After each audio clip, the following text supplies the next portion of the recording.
Like, GH is going to find him, a leap. Well, that doesn't put him up on the hillside. Faithful has to actually burn any kind of consumables, and is there another leap? There's a TP away to safety, and Kuro, the damage output, it won't be enough. Nice bottle usage. Ooh. Close. Very close. Yep. They do defend their mid tower though, Liquid. They allocate a lot of resources for it, but it is the right choice. You don't want to lose this mid tower to DP's first siege creep wave, so they hold it. It took half the HP and damage, but now Exorcism is over and they can kind of reset and calm down a little bit. Ember got level 6, so he's a much harder gank, and as expected, Terrorblade is now in the jungle. And somebody's got to go bottom. I don't think you just leave this lane completely empty right now. There's too much experience just flat out going to waste. KP feels no pressure. He's just going hand of Midas first as well. Oh, GH doesn't have TP. Oh, they're going to send the Warlock. Is that enough? Like, KP will be happy to dive that. Arrow's going to fly forward. Ninja Boogie's going to move around the back. They don't have a creep wave. That's the only thing that's holding him back. Yeah, I like the Midas idea from KP here. It's pretty common on core Ogre to go for it. If you're having a good game and you go Midas, it just amplifies you so much. With the multicast Midas, you can start getting these aura items at really good timings. And usually when you see other heroes with their like payoff timings, when it gets graphed out how long it takes to get the payoff on Midas, Ogre just gets it, 75% faster. They're after Kuro again. Mounding is able to connect. Now be a very dead Kuro, even with the Shadow Word. The leap forward from Raging Potato. Maybe actually with stick charges, Kuro can survive through this. He's fine. Potato wants to stay on the back of it.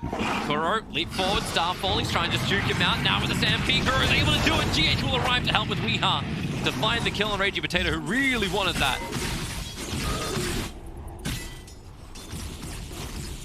Nico's now getting pressured by the Terrorblade. Oh, they've got DP. They know there's no Stampede. And Mike Control wants to TP out. Just not enough damage. Yikes.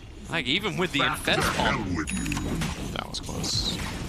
Yeah, he got out. Good call from Mind Control to TP instantly, identifying that was the only way he was going to have any chance of surviving that. And he gets out. But even though it's not a kill, still forcing a hero out like this has value. Like, a lot of the times when we talk about this stuff, we're like, okay, he survived, they got nothing out of it, but yeah, sending a core all the way back to base, now he has TP on cooldown for a minute, has to run all the way back up. This still does a lot. See, now that they managed to pull off this play, Ninja Boogie gets wards out.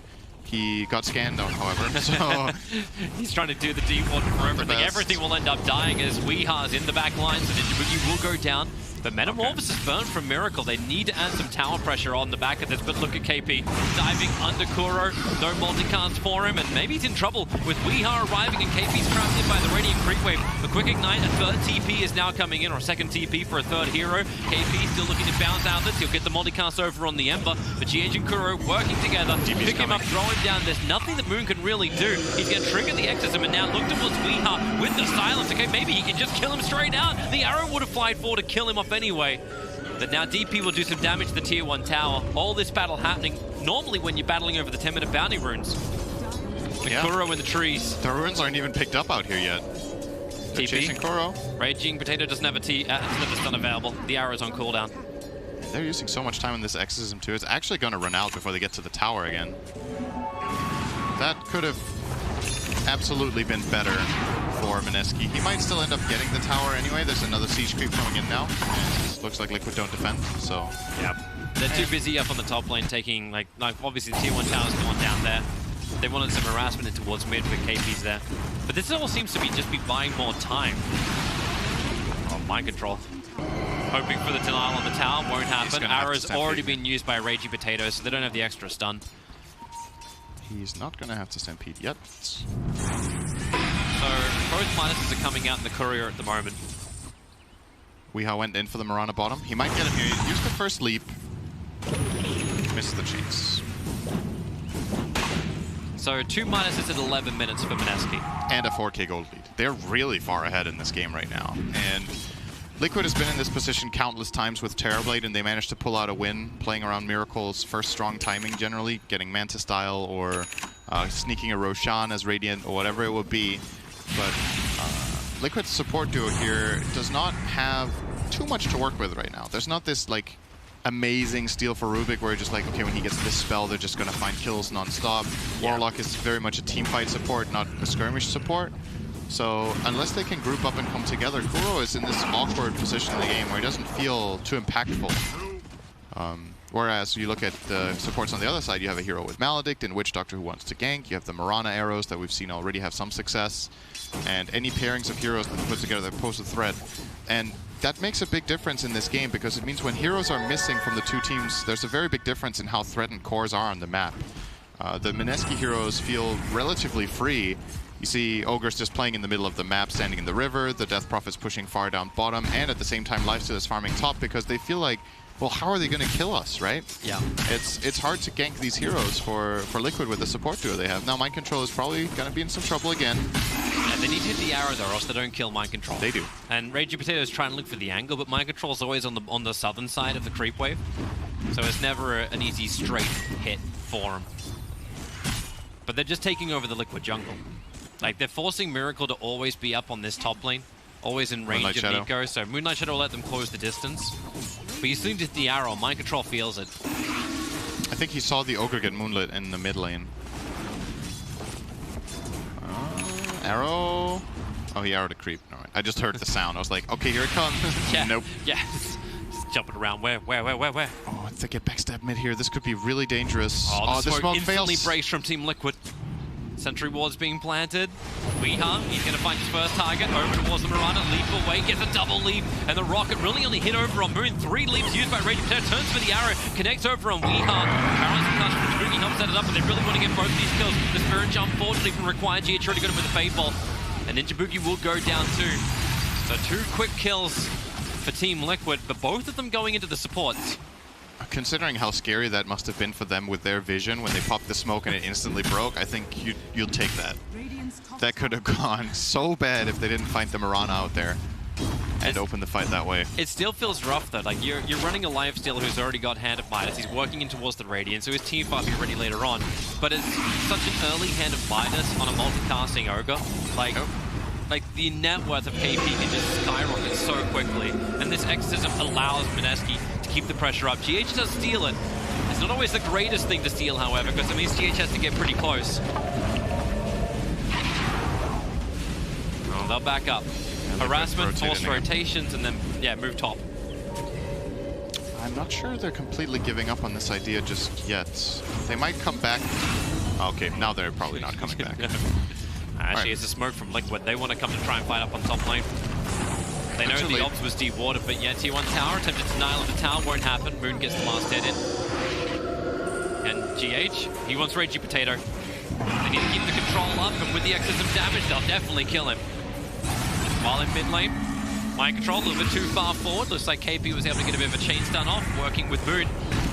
And that's a bigger kill. It's the core. Get the Centaur down, only losing a Mirana, and they also got the top tower. Now, GH really wants to get this tower with his Exorcism. There's no glyph available, so if they want to defend, Ogre has to play up aggressively here. He's kind of cautious about doing it, but they do get the tower. Yep. Bounty runs, 2 for 2 it looks like. Nico hasn't taken the other one yet. He feels like there's no way Liquid will go and contest it, and he's absolutely right about it, so he keeps his farm going. And probably Ogre will just waddle down here and take this in a moment. And KP is...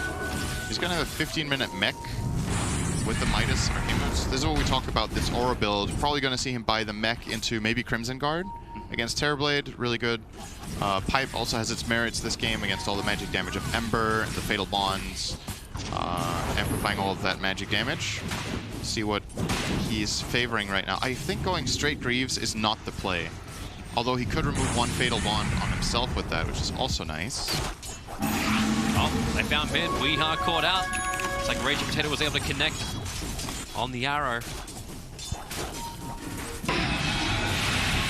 that Crypt Swarm for... yeah, it's Crypt Swarm. Moonlight Shadow's already been triggered as well from Potato. Koro, Sentry Ward is down, so he sees both of them moving.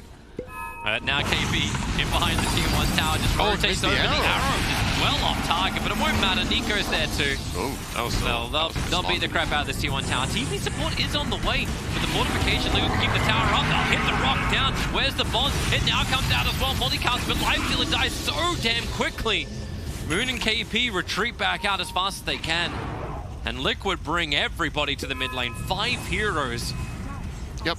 They defend their tower though. It did cost them Golem and Metamorphosis for 1 kill, but it's still the right play. You don't drop this tower like this after losing your Rubik. The downside now, though, is that there's kind of a power play going the other way, right? Now that you don't have Golem or Metamorphosis, your lineup's actually relatively weak for a while. So, yes, you defended your tower, but did you actually defend your tower? Or is it still going to fall in the next minute, is the question. Yeah, top lane, Ninja Boogie's going to... Oh, perfect Manta! He actually dodged it? I thought he Manta dodged the Maledict. He didn't. He Manta dodged, I think, a cask. I did not think Ninja Boogie was going to go for that. Yeah, that was a bit it's like back towards the mid where you see Ogre running underneath the T1 town, but on bottom lane, you'll have to into the arrow. Moon using it aggressively in Ember Spirit. No way to get out of it. Now in towards the mid, Ogre Giant, KP, trapped up with the upheaval. Outrunning this will be difficult, but that's why you see how tanky the Ogre is. A multicast can't get one over on mind control. He just can't move fast enough. Use your Midas, no! Efficiency rating dropping heavily. And it's actually a kind of big deal. He's dead for 40 seconds and he had Midas ready, and that could have multicast there with a triple multicast. There were 3 creeps. He might have just lost 500 gold. That's kind of what they got for killing him. I mean, okay, not 500, because he will have it ready when he spawns, but you get the idea. Yeah. It's a big deal, Sens. It actually is a kind of big deal. Yeah. When we talk about Midas being off cooldown when you're dead and we're like, oh, that's bad, for Ogre, it's worse. Here's your Yules into arrow again. Mind control. It's a little too late. Ninja Boogie's going to fall once again, unseen from the camera as Weeha caught him out. Yeah, I'm not really feeling the Witch Doctor this game right now. The 2 supports of Mineski are clearly starting to fall behind the Liquid supports, and they might also fall behind them in relative impact later when it starts getting into this team fight stage. Warlock is one of these really good supports, and Rubik, we've seen GH pull off some magic. In this game, there's a couple of steals that are great, some are not so good. Oh, Rage Potato, he just drops the ward. That's going to get deep water. He needs to leap. He's got one more available. And he leaps down away from the tier 1 tower. Smokes himself up as well as far into the tower as he can go, but mind control. Blink, Hawk stomps down, and Mirana is definitely dead. That's a big waste. Smokes are a valuable resource. You don't use that. Even if you survive there, I think that's not worth it. I mean, they have another 2 on Witch Doctor, I suppose, but... And you do have Moonlight Shadow, but the amount of sentry wards that have been placed down by Team Liquid, they're trying to see absolutely every movement. Arguably Moonlight would have been a better play. It's a shorter cooldown than Smoke, and it would have forced the enemy's economy a little bit, right? To force them to use a sentry ward. They're still going to burn another Smoke. Mineski are coming over the river now. Yep. They're looking for their target. Moon is really strong, his BKB. Goro's going to TP out. No, he doesn't. They didn't actually notice that Observer wasn't head during the last fight. So Death Ward down from Ninja Boogie. This with his quick kill over on Kuro. Moon's able to claim it. Mid tower for Liquid is still standing. It's pretty impressive. It's 20 minutes now that Mineski have not been able to take this with their Death Prophet lineup, and you gotta imagine that they want to go and Exorcism this with the next Siege Creep wave after they maybe fight for these top bounty runes. DP is super strong here, only really going to be dying to a Terrorblade Metamorphosis with BKB running. No other serious physical damage to be too worried about. Ninja Boogie actually get a perfect paralyzing caster looking for it, and up with the Maledict is over from the Ember Spirit. He'll quickly spirit away. Searing chains up with the set for over on the Centaur. He'll hit the ground, and Nico open wounds up and mind control, and Nico just rips all the life from him. This is not a fun game for Mike. Why do we always feel this happens whenever we cast Mind Control? It's like, you know what, there's just one hero that just tears him apart. Yeah, he definitely... I mean, if you pick Centaur this early and there's a Lifestealer on the board that gets countered, you know, Centaur just has these matchups. It does. And, yeah, Mineski are taking full advantage of that. I think a little bit of a lucky thing there, or not a lucky thing, but Liquid probably aren't too dissatisfied because I think their Ember could have died. He could have been silenced instead of the Centaur, and they could have killed Ember on the rune, and maybe even got the rune too. But Moon chose to go for the Scent. There was a slightly bigger kill on the field for them. They're coming again? Next smoke. It's like 3 smokes in 2 minutes, yeah. One of them wasted. Exactly. Now you would like to have that Mirana smoke for later. Yep. But they really want this mid tower. GH, he has an Invis rune. He's right on top of him. Everyone revealed. TP support's coming in. GH gets to pick up over Ogre Magi. Is he able to get that mech off in time? Paralyzing card trying to buy create some space. KP, there's your multi-casting out, trying to run himself away. Weeha in a little too deep and connected on the Maledict. So KP will finally be brought down by the Fade Bolt. He stayed alive for so long. Yeah. That's absurd. There's no follow-up for this. Moving into the high ground of Mineski is not something that Liquid feel confident enough to do just yet. Super good game sense from GH. the reason he walks there with his Invis rune is that he feels there's a move coming from that direction. And the moment the smoke breaks, they instantly TP in, so you just know it's already called in advance that I think they're going here, and this is what we're going to do. So, my God, really good stuff. Miracle's getting so huge. That's a Skadi coming in over on the Courier. I see a 4-star recipe as well. And now they're going to have a crack over towards mid lane. Mind control, caught out a little too far. Miracle's looking at him, can't do much to help him though. As Moon, he's still in pretty deep. He's got his BKB and Yule Scepter. The rock will drop, and 3 heroes on Ninja Boogie just evaporates as the Spirit jump forward. There's your defensive Yule Scepter up from Moon, as he can't get anything really off. Spirit side, but no point spending the exit because he's already dead as Nico. Now he's trapped underneath the Skadi, trying to kite it out, but Miracle, he's just too big. KP can't outrun this. Maneski just have no movement speed at all, and even Bloodlust stolen by GH. Let's buff up Miracle again. That's the surprise factor of not knowing there's a Skadi in play. The DP gets caught out, tries to BKB to stay alive, but she's too slow to run away. If you know there's a Skadi there, you instantly have to just turn and fight. You BKB, you ulti, and you take the fight. But they were missing a hero as well in this instance. They want to keep going. Miracle wants to keep pushing up towards the tier 3 tower. The jump in from behind the arrow, able to connect over on the Ember Spirit with the jump out of the golem. Maybe they can get this quick kill over on the Weehan. They're able to do so. And Team Liquid's push will stop, but they do claim a tier 3 tower already. Super good for them. Even with this Weeha casualty, they should be very happy with the outcome of these last 2 minutes.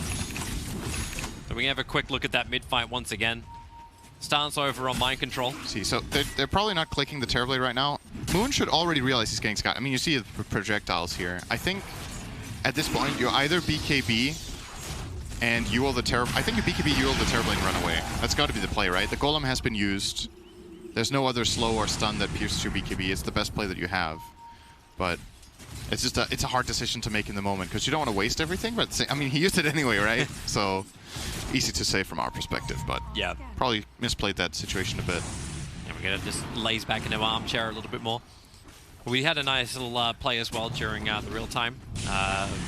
Denied on the mid tier 1 tower by Miracle's Illusion, as Beneski was surrounding it. So a little bit less gold coming in from Beneski. They do still hold a slight advantage in the net worth, but it was a hell of a lot bigger before that fight and mid push happened. And this is what we talked about, right? Miracle, you put your money on him. Liquid know how to play around this. And now you're even going to find a double damage rune. They're going in for Roshan. Yeah, it's what I was saying, right? Like they have this understanding of timing with Terrorblade. I think when he got the Manta, they got a tower with it. When he got the Skadi, they got this mid fight, and they even got a tier 3 out of it. So now they're gonna have an Aegis. Coming way too late from Beneski, and there's no way they could really 100% know that Miracle was up to this. Even defensive upheaval being channeled. And there's the Aegis of the Immortal into the Terrorblade. This butterfly is gonna arrive so quickly too. I need non-stop multicasting. That's it. Any kind of full control. Weeha's gonna be the first setup with a follow-up arrow. He's just totally alone here in the mid lane. Weeha's dying too much, man. Like, now they TP up towards the top. Moon wants to keep the fight going. KP needs a following stun. Kuro's the closest. Yule Scepter up. They'll drop him down. The rune already grabbed as, well, Warlock tries to keep the run going. He can't do anything. Can't drop the rock because he's already been silenced up. Now Ninja Pookie hits his own paralyzing cast. Raging Potato does not have the stun available, but with the Maledict and the Death Ward, GH Raging Potato just needs to Starfall, and GH will tick counter the Maledict. Nothing will save him. 3 heroes from Liquid, just one after the other, falling like dominoes. Yeah. As I was saying, there's too many deaths in this Ember Spirit. He's playing a bit too recklessly and keeps getting caught out. This is his 7th death on Ember. Out of 14 kills for the Dire, half of them are on the mid hero on Liquid. That's very rare to see, and just not Weeha's best performance this game. And now they're going to beat through the towers.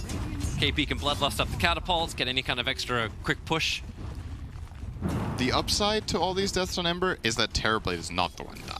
Yeah. So there's infinite space for Miracle in this game, which Liquid loves to play around, but it is possible to accomplish something similar with less deaths on Ember. I'm not saying he needs to play deathless this game. I think it's hard. You're playing against Moonlight Shadow and a lot of stuns, but you can definitely, play a little bit more passively and try not to get caught this much. I'm actually wondering too, like, how Beneski starts to do damage towards Miracle. Like, he's finished up the butterfly, he's going in for a BKB next. So you're going to have a hard time hitting your physical damage already, but your magical damage is going to mean almost nothing later on, including the stuns. Yeah, there is a possible play that they start itemizing against Terrorblade defensively, and they kill his team. Like, they get armor auras, they get ghost scepters. Just leave him and just kite out. Yeah, you kind of try to kill his team, because I think going on the Terrorblade just all in is going to fail. There's too much counterplay. There's Stampede, there's a Golem. They're going to buy defensive items too. You reckon there's going to be a Force Staff? Actually, Warlock almost has one. So yeah, they're going to have a Force Staff too. So fighting around and hitting the other heroes instead is probably better. Because Terrorblade is one of those heroes where if you commit and it doesn't work, it's even worse than if you didn't go. Because then he's going to sunder you as well and deal extra damage in the fight. So you got to be really careful how you approach Very that. uncertain about this from Mineski. They don't have Death Prophet with them. Like, they have to defend from inside the base. DP's going to TP back now. Mirana's going to Moonlight Shadow, but Observer and Sentry is already planted. Ragey Potato comes in range. They do see him through the rear. Flies out the arrow. Miracle being caught out. Man, he's just so far forward. They'll push him and crack him down. They only burn the Aegis Immortal. Big abilities being used. Might stop the push though. It may. It's good. It's still good. You know, they take the Aegis, they stop the push. There was 2 minutes left in this Aegis, so Liquid might have been able to use it for a high ground attempt. Ideally, you would have loved to maybe find another core hero here and maybe get a good team fight out of it, but this is still a good result. Repels the push, it buys them time. And yeah, I'm curious to see where they go with this. Usually you would see DP go for Aghanims after the Eul Scepter or BKB, but he's not even going for the Ags at this point. He's going to go for the Shiva. Really, really defensive item build against this Terrorblade. And don't blame him for it. It's just lately DP Ags has been very favored by many players. But in this game, he values this armor a lot more. Speaking of armor, Mirana with the Lotus Orb as well. Can remove a Fatal Bonds on one of his allies, can remove the chains. Can mess with Terrorblade. And gets armor for himself, can mess with Sunder, very true. That for me is going to be like one of the biggest things from Team Liquid, because that's what allows them just to overwhelm in the fight. Koro's in a ward. Oh, Eul Scepter up into the arrow. Weehaw wants to try and help him out, but there's a quick silence available too. Koro will end up dropping. It's ready to leap himself away. Centaur, yeah, Stampede. One way to get away from the open woundsing lifestealer, but here comes Ragey Potato on mind control. He is just in the middle of nowhere. GH, maybe he can help. Gives him a force. Arrow flies forward and mind control runs east. The Force Staff flat out saved him. He was dead for sure. He's gonna go. Oh, he may still be dead. Don't tell me this is happening. No, Dude, the arrow is off target. That is okay. I mean, sometimes you go for it, right? Yeah. Taking out a full creep wave. It worked. Worth the threat. These illusions, the Djibouti can't even stand here. Funny, he'll get rid of the Obs and the Sentry that was planted down before. But this is all Miracle needs to do. Like, he's just staying up inside the northern jungle. He's even underneath an Observer and Sentry of Mineski, and like, how do you go on him? If everyone else is far enough away, then maybe you can do it. Moonlight Shadow, you run further forward, paralyzing cast out. The illusion will work against him. He'll bounce back down with the paladin. That's how you go on him. He's done it with a Lotus Orb. It actually stopped Miracle from getting the life. That's what we're talking about. Mind control. Upstop creates more space. Miracle's and almost no life. Moon just wants to finish the job, and they're going to be able to. Ninja Boogie's Maldic pop as the BKB wears off. Perfect. Perfect Lotus Orb. Super good. Maybe they didn't see it. We saw it, because we see everything up here. Even if he knows it's there, he has to go for the Sunder, right? He's dying, he has to turn, and the Lotus Orb gets cast mid-animation on the Sunder. I'm sure we'll get a replay on this, but yep. Really, really nicely done there. Nice slow motion replay. As slow as we can make it. That's the biggest kill of the game. Killing Terrorblade is the same as almost killing his entire team right now in relative value, right? Like, when this guy's down, Liquid have no hope of fighting, so you're going to lose this tower. They might even be able to go high ground because Exorcism is online. They have 30 seconds and a siege creep. I'll give it a shot. And they get a bonus kill here. Here comes your arrow, Kuro. Full staffed up the hill once again. GH trying to help him out and pick up and a throw down. Kuro's still going to be spirit siphoned out. He's just flat out of position there. There's no reason for him to stand behind this tower. I know you're watching this Liquid versus Mineski game, but I want to let you know that Newbie versus LGD is going into Game 2. Stream C, we got Secret against Keen. They're still probably going to keep their undefeated streak in this group. And on Stream A, heck of a game, Alliance versus TNC. But we're going to stick around on Stream D for a little bit longer, as I'm sure you want to figure out how Mineski versus Liquid ends on D. Kind of want to keep an eye on mind control because he's not done yet. That retaliates done so much damage, but the mid-rank is finally going to fall. BKB for Moon. There for defensive Miracle. Actually, Radiant mid-melee racks. He took it out. Moon's health comes back, giving him the extra life. But yeah, he denies the mid-racks out. And man, that's Stampede forward. They're looking for somebody, but everyone's gone from Mineski. Yeah. That was a huge moment. That's one Terrorblade kill. That's what often will happen in these games where you have one big farmed hero. Yeah, we'll see it here. This So that Sunder moment again. Cask, he does get the BKB off in between these stuns and is hoping for it. And pay attention there. Right as the animation comes out, the Lotus gets placed. And Miracle, that Lotus Orb effectively did 2,000 damage. That's what it did. If he doesn't Lotus there, Miracle survives 100%. And yeah, just clutch play and great itemization. Watch the dot time. It's on the very end as the BKB and the Maledict wears off. Yeah. Like, it's a fraction of a second the difference. The Crypt Swarm might have connected, but if it didn't, that actually mattered too. He almost got away despite everything that happened. And one of those great plays of TI. Liquid. 5 heroes smoked up looking for their own initiation. Raging Potato's got Nimbus. Roni's going to break the smoke on GH as well as Kuro. And the information has been given. DP has Exorcism again, though. So this fight is actually not as easy as Liquid might be expecting if they haven't kept very close attention to the timing. Little Dragon Boy scouting. Not suspicious at all. Hey, Kuro should know all about this. He used to do it. He's the man that abused the shit out of this. Oh man, I was on the receiving end of that. That was lame. It was great. Yeah, that was when like the Chen Ags came up, right? And you could start grabbing ancient creeps. And That was when Lifestealer got Infest. Yep. I think Infest was... when was it Lifestealer got that skill? It wasn't Dota 2, right? Yeah, it wasn't Dota 2. Like, it was when he could start infesting ancients, though. Yes. That's when it started to change. Like, he could infest neutrals, but he could never do ancients. Yeah, and then suddenly he could, and people would go Radiance and infest the dragon. Yep. You run him as support. That was all. Yeah, you just have this magic immune dragon flying around with Radiance on. Hard to deal with. And the Fireball, of course. Yeah, actually, didn't they nerf the Fireball? Like that's how they tried to balance that. I don't think the spell has ever been nerfed. It could be. I'm not sure. When you think about how a lot of things change in Dota, some of the things that have been changed the absolute least is the spell casting of neutrals. Like the spells that they have, you know, if they've been changed a bit once in a while, like the Harpy Lightning got nerfed a bit for Chen, or you know, the aura of the Mana Troll got improved or whatnot, but over the course of how many years have we had this game now? 9? There's been very few neutral creep changes relative to heroes and relative to, you know, even changes to Roshan. That's actually always the deceiving thing. Like, just because we're at TI 9 doesn't mean like it's been alive. There's actually 8 years of Dota. True. 8, yes. Yeah. That's of Dota right. 2. Obviously, Because, we've had 15, 16 years of Dota. Big item alert. Terrorblade getting the MKB. Key item against Lifestealer. He has Evasion, Talent, and Radiance. They just need a good opening. GH is going to start it off, link him up, push him back down again. Mind control, baiting out the hooks multiple times, but now Evan's dead. Oh my god! That's your proper ding-ding. Mind control, forced off him out, goes and finds some time, but the cask actually follows him. I think he was going to die anyway, even if it didn't follow him the whole way, but oh my god, he has just been reminded of the lucky Dark Ogre. Kind of cocky, he doesn't BKB that though. I don't know if he didn't have vision of the Ogre, but he flat out just took a risk if he did. If he knew that Ogre was there, I think you have to BKB if you want to commit for this play. I like the idea of lifting this Lifestealer into a potential Terrorblade fight, but it wasn't what happened. So this move just didn't make too much sense. And now they're gonna probably get a Roshan. They'll 100% get it. It's going to take way too long for Ember to come out. So this Roshan belongs to them. You give the Aegis to Lifestealer and choose to DP. This is really big.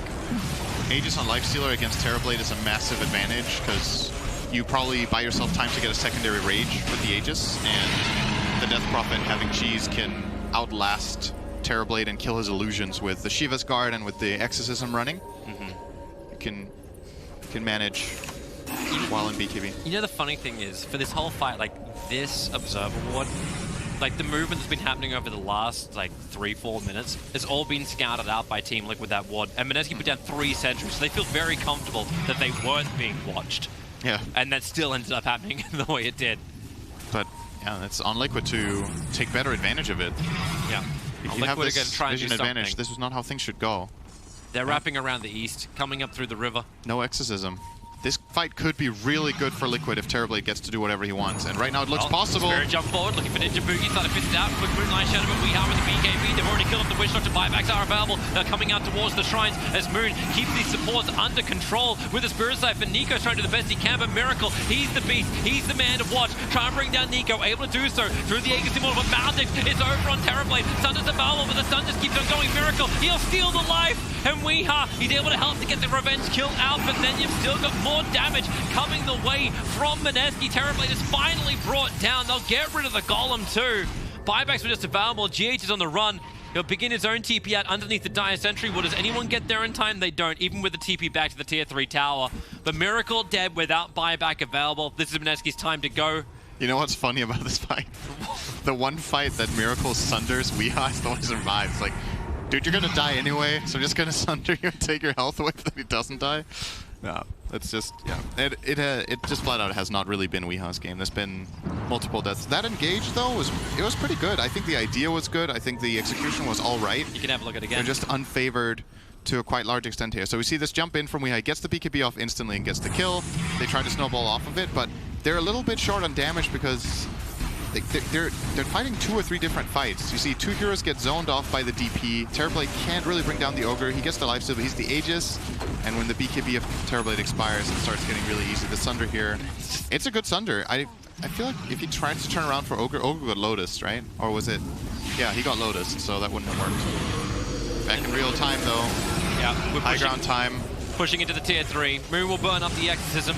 Remember, they've still got the cheese that's over on the Lifestealer now. They got passed off Moon as Hoof Stomp from Mind Control comes in, but then Lotus Orb, stun yourself back KP. The Tier 3 tower is just being ripped apart. Man, rooted forever, Nico. Stolen Maledicts. Oh god. I'm not sure he realized. DP needs to use. He needs a BKB. He needs to do something right now. Moon, he'll turn in silence. That'll do something. Mind Control still running away from all the ghouls. He'll be able to survive through this. As Nico munches on the cheese, turns back into Weeha. Miracle, he's got Sunder, putting Nico back. Nothing. Spirit jumps forward. No, he put 2 down, but it's all too late in Mind Control. He misses stun. The concoction, it was still there. He actually got hit by the bouncing coconut. As Weeha, the Crypt Swarm and the Spirit Siphon kills him off. Buyback is available for him, but not for Mind Control. Mineski will want to claim their second lane of frags. They can't go for more, however. The stolen Maledict once again over on Moon.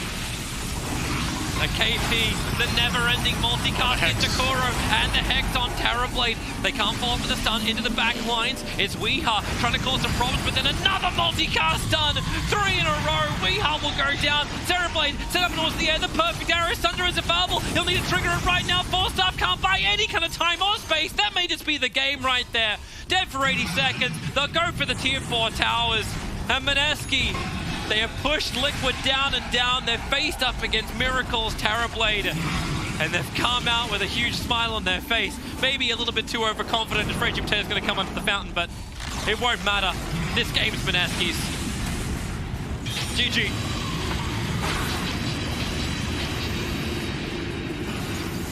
That went sour real quick.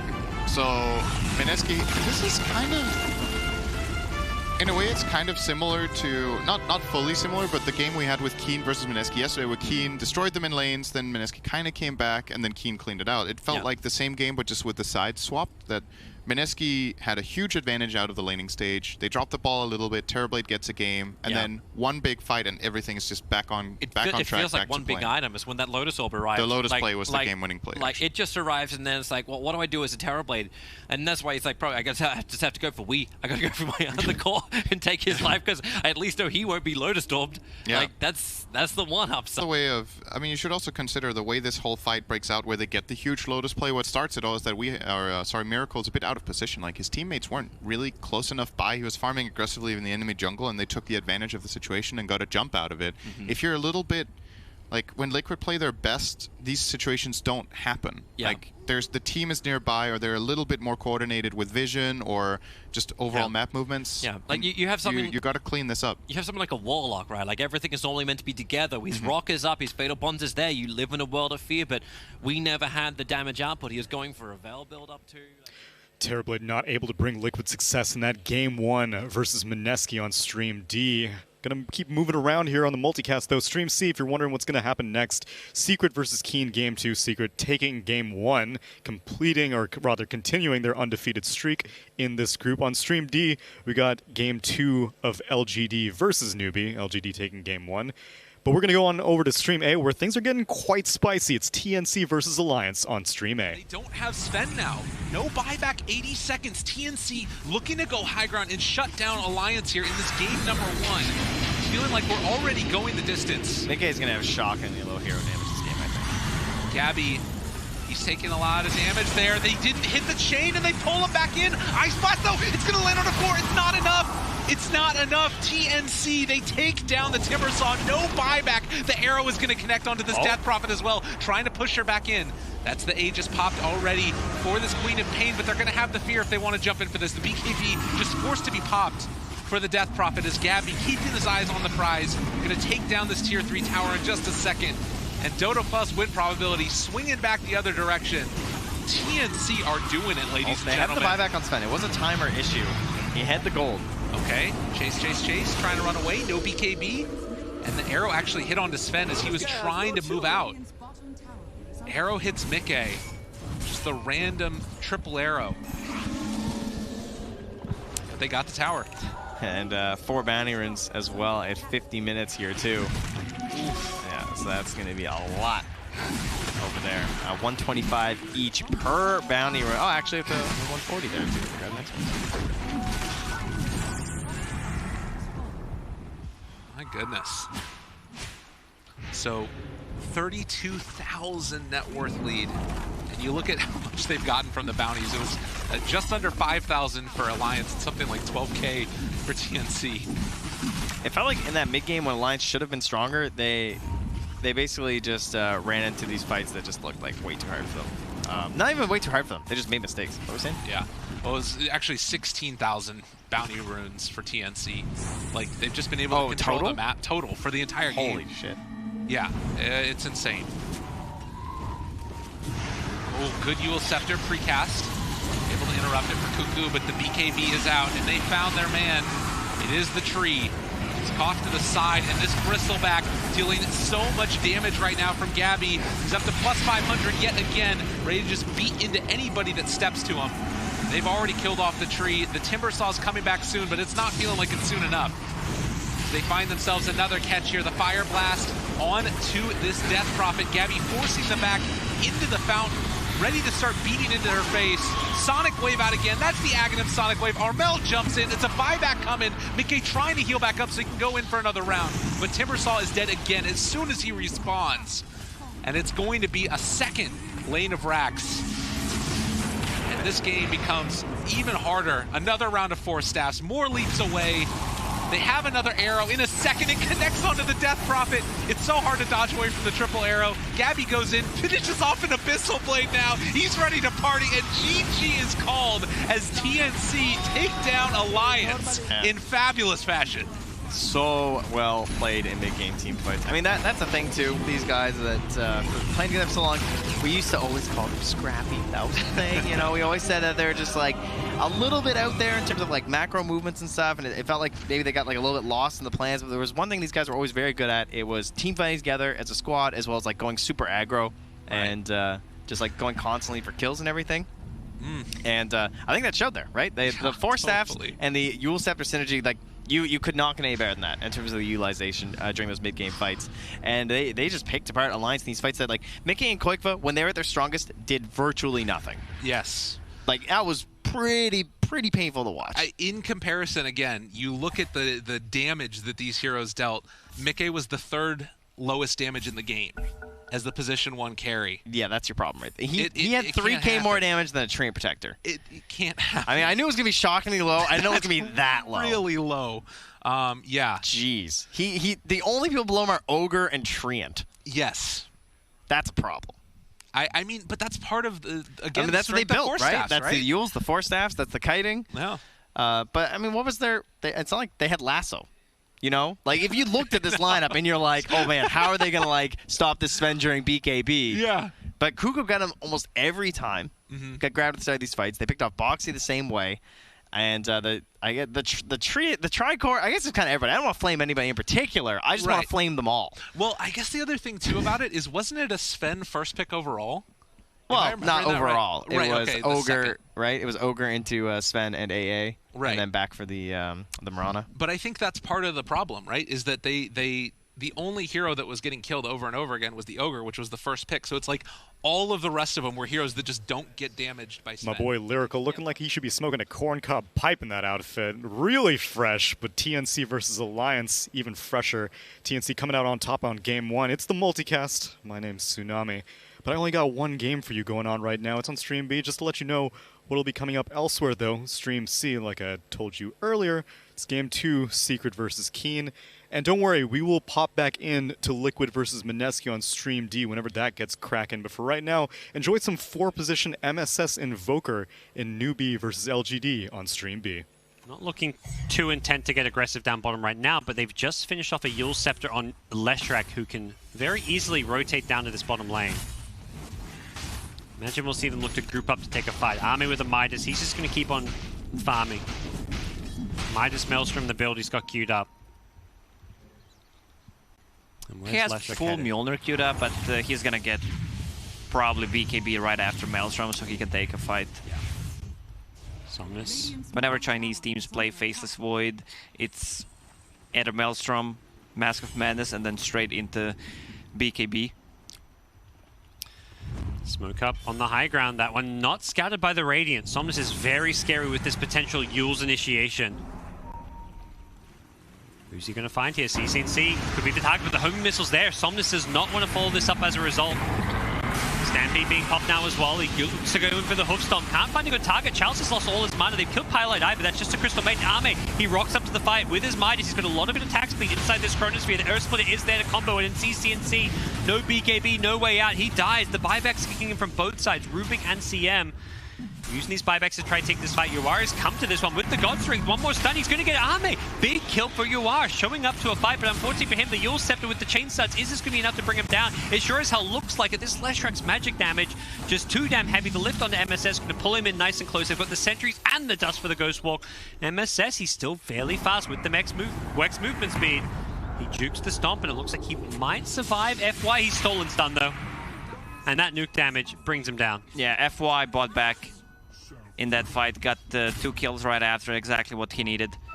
I think they could have saved the Faceless Void if the Leshrac used just a tiny bit earlier that Yule Scepter and Pylite die again. Yep. Slowed up, he shouldn't have any escape. Easy kill as well as the tier 1 tower. Pylite I think just a bit stuck there. Didn't have a TP. He bought back, it was a dieback, but he bought back and TP'd into that fight I assume. And as a result, he was a bit trapped. So it is going to be PSG LGD coming out slightly on top of that fight. Both teams losing some big heroes. The Void goes down, as does the Sven though. Carries dropping. It's the Leshrac though who, to me, is the real winner of that fight since all the other like mids and carries died. He's level 14.5 now and suddenly has 1200 gold on top of that Yule Scepter. And he queues up a BKB, I think recognizing that the magic damage this game is what's going to be the end of him. I'm wondering what talent is gonna pick up on level 15. Like 15 strength is tempting, but most of the lashes go for movement speed because you have a Yule Scepter anyway, you get Boots of Travel after, and then you're just zooming in a team fight. Yep. All that bonus movement speed can feel really nice when you stack it together. But this kind of a build, just Yule Scepter into BKB, he's gonna run into mana problems. Here come Newbie. They're smoked up. CCNC coming in from behind. They're going to run into X-Nova perhaps. CCNC ignores X-Nova. He's going for the bigger fish. But the stun is there from the Stormhammer, followed up by a Split Earth potentially. CCNC in all sorts of trouble. He desperately needs a BKB, but he's still so far away from one, and they've instantly killed off CCNC, and then Pylite Eye followed up. Death to the Split Earth as the stolen freezing field. I think they're going to maybe deal some damage to the tier 3s. Oh, Blink. He actually forgot to blink. That was the head bonk. Yeah, he knows. Straight out of the old Looney Tunes playbook there. Not quite what I was hoping for, but it's a 1 fight and a tier 2 tower without Void even being needed. Void's just sitting mid lane farming with his Midas, and they'll happily take that trade. Sven's still on top of net worth, getting closer to his BKB. And Lash just bought Boot of Travel, went for that movement speed talent. 500, but this kind of a build, it's more greedy, getting a Boots of Travel at this point, but you can have full mana, and the Boots of Travel will pay off in 5 to 10 minutes. It just feels so nice with this movement speed playing against heroes like Gyrocopter that want to get nice and close. Even Sven. It allows you to position and kite so much better in these fights. If they get on top of you, you can just outrun them. You've got a full 100 movement speed advantage over Sven and a 50-60 movement speed advantage over the Gyrocopter.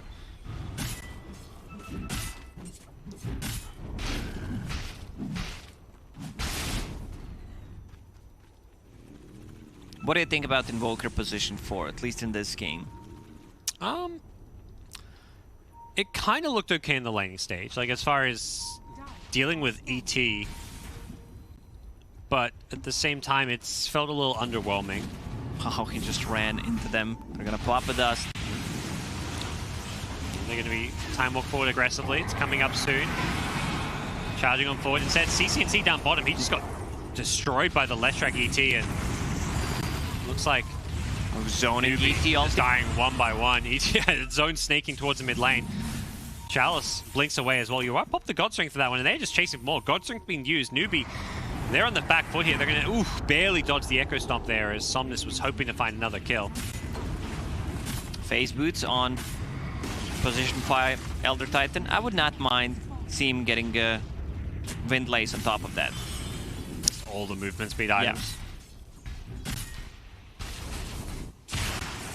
Full stuff queued up for now, but things starting to slip away quickly for Newbie. PSG LGD are playing some very crisp, clean Dota here.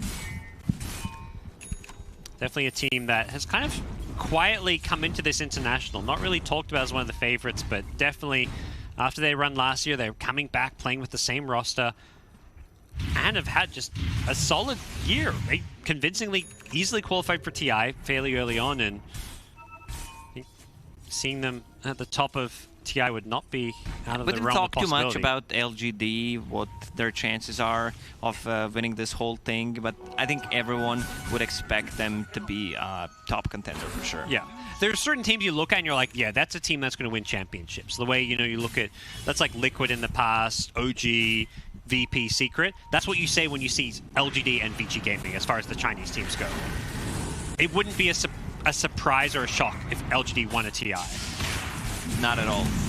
Big fight breaking out here. They're going to take out the ET to start the fight off. It is the Zen BKB timing, but Chalice with the Stampede trying to kite this one. He's got the pipe here. He's going to pop it on himself. He's got no backup quite in range just yet. FY Stormhammer is dodged by UR. Nicely played here, but it's a very tanky Centaur stun still. As he does get off the Hoof Stomp, Fire Blast is there. Void comes in, drops the Chronosphere, catches out 2, wants to go for UR. It looks like they need the Leshrac damage. The Split Earth follows up the Chronosphere, the Stolen Stormhammer as well, but Leshrac doesn't have the damage to kill for UR. He's just too tanky. And they're being forced back, and Newbie, they're charging forward. They want more kills. Somnus is being chased down by a homing missile. He's going to need to... speedy. Yeah, he's got the Yules as well. Does he pop it? No, he's just going to take the stun. Whoa. Whoa. Armin. He's in deep. He's surrounded by the entire enemy team. He's been taken out. ET's now being tornadoed up as well, and Nubia winning this fight. UR with the God Strength is just cleaning up, and Pilot Eye gets a double kill on the end. What could have been only one kill for Newbie turned out to be extremely good for them because they could just left Elder Titan there. He's position 5. Sven used BKB to kill him. They're kind of hesitating whether they want to take a fight or not. It's one of those, we're going to follow our teammate into that. Yeah. Well, one by one they fell down there, and I think for LGD you've kind of got to settle things down a bit, play around what is very likely going to be BKB timings. Leshrac has one queued up. Void doesn't have one queued up just yet. He's finishing the Mjolnir, but you got to imagine it's probably the item to come afterwards because against these newbie heroes, BKB is going to be the name of the game. He desperately needs that BKB on Faceless Void.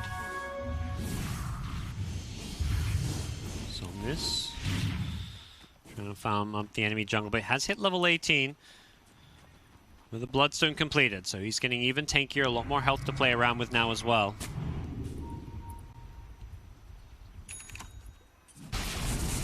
At one point, whole Newbie's jungle was warded. Now they only have one observer ward in the base, which reveals the items that Courier is bringing, any smokes from the base.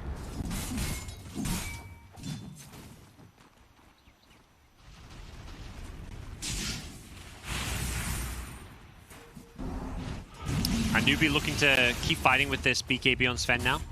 I think they've... Was this a Blink Dagger now as well? Yeah, he's got BKB and Blink. It's go time. They just need to outpush on mid lane a little bit, and the Invoker just used Meteor to push it out. Also top lane's being pushed in, so they need to do something about it. Double BKB. It's go time for Newbie. They're ready to fight. And as far as answers to BKB go, LGD have got the Chronosphere, but they haven't got the best damage in Chronosphere if they're BKB. More likely than not, they're just looking to disengage using Stampede as far as playing into BKBs go. Come Newbie, smoked up. FY, he's got Blink Dagger. He's going to pop the smoke and then blink away instantly. You are trying to charge forward, and then even goes for a blink to follow, but will not catch FY, so good positioning from FY's Rubik. And that's gonna be their last smoke outside of Newbie. Not sure if they have any in shop left, but it's gonna be hard to approach a team fight with just going around, especially with ET scouting things out with the Spirit. They may look to just use this Ghost Walking Invoker, kind of like as a Nyx Assassin, as this scouting tool. It feels like MSS's job is just to run around the map and try to find some pickoffs for the team, or at least get info. Definitely what we're seeing a little bit. Centaur. Near a lot of enemy heroes. He's going for an extra creep or two. He needs to be careful. He needs to blink now. Blinks out to the high ground. FY, though, he does not have to blink out. He's going to get picked off. Dead for 70 seconds as well. They're trying to go for a Roche, even though it's a really scary. Bottom lane getting now. Roche against Elder Titan and Faceless Void. Can they chase more? Oh, well, now it's Roche time. Sven popped the God Strength. Leshrac is forcing Heroes bottom, though. He split pushed a little bit, forced the CM as well as the Invoker to rotate in, but those are not heroes they need to kill Roshan. Ignite from Roshan into the neutral camps. That they should know something is up. Yeah. Where the hell's that Ignite coming from? But they know something's up too late. Roche already dropping. They're going to be too late for this one. And Somnus may be in trouble now. He gets stunned up by the Stormhammer. He holds onto the Yule Scepter. Doesn't dodge. He's still doing a lot of AoE damage. Snaking getting brought fairly low, as is the Gyrocopter. The Gyrocopter pops the BKB, though. He's caught outside the Chronosphere, doing what damage he can, but the Chronosphere takes up both Sven and Ogre, and CCNC in some trouble. He may have an Aegis, but that BKB's now worn off, and Somnus, he's chasing him down. Oh, he was hesitating with a stun, but Leshrac will connect. Lightning. He's done. He'll have a stun now. MSS, what can he do? Can he hit a tornado? Looks like he's going to go for the cold snap instead. Helps out CCNC. Now the buybacks come in. The Sven buys back. Has the TP to the tier 2 tower. Blinks in as well. They're saving CCNC, and Somnus in all kinds of trouble now. Cold snap has one off. Chalice goes blinking in forward to try help his buddy out. They've lost CM though. And Ame is just so scary in the front lines with this Mjolnir. He just goes launching in forward looking for MSS. Doesn't get the first hit bash though. As a result, he gets forced back. Has got the Time Walk cooldown. That was a buyback from Yavar. He didn't even have ulti, he just wanted to save the gyro. I'm pretty sure that's not worth it for them. Because they didn't get any kills out of that. Yeah, it looked like they were trying to get the kills there. They weren't just hoping to save his life, but PSGLD did a really good job disengaging.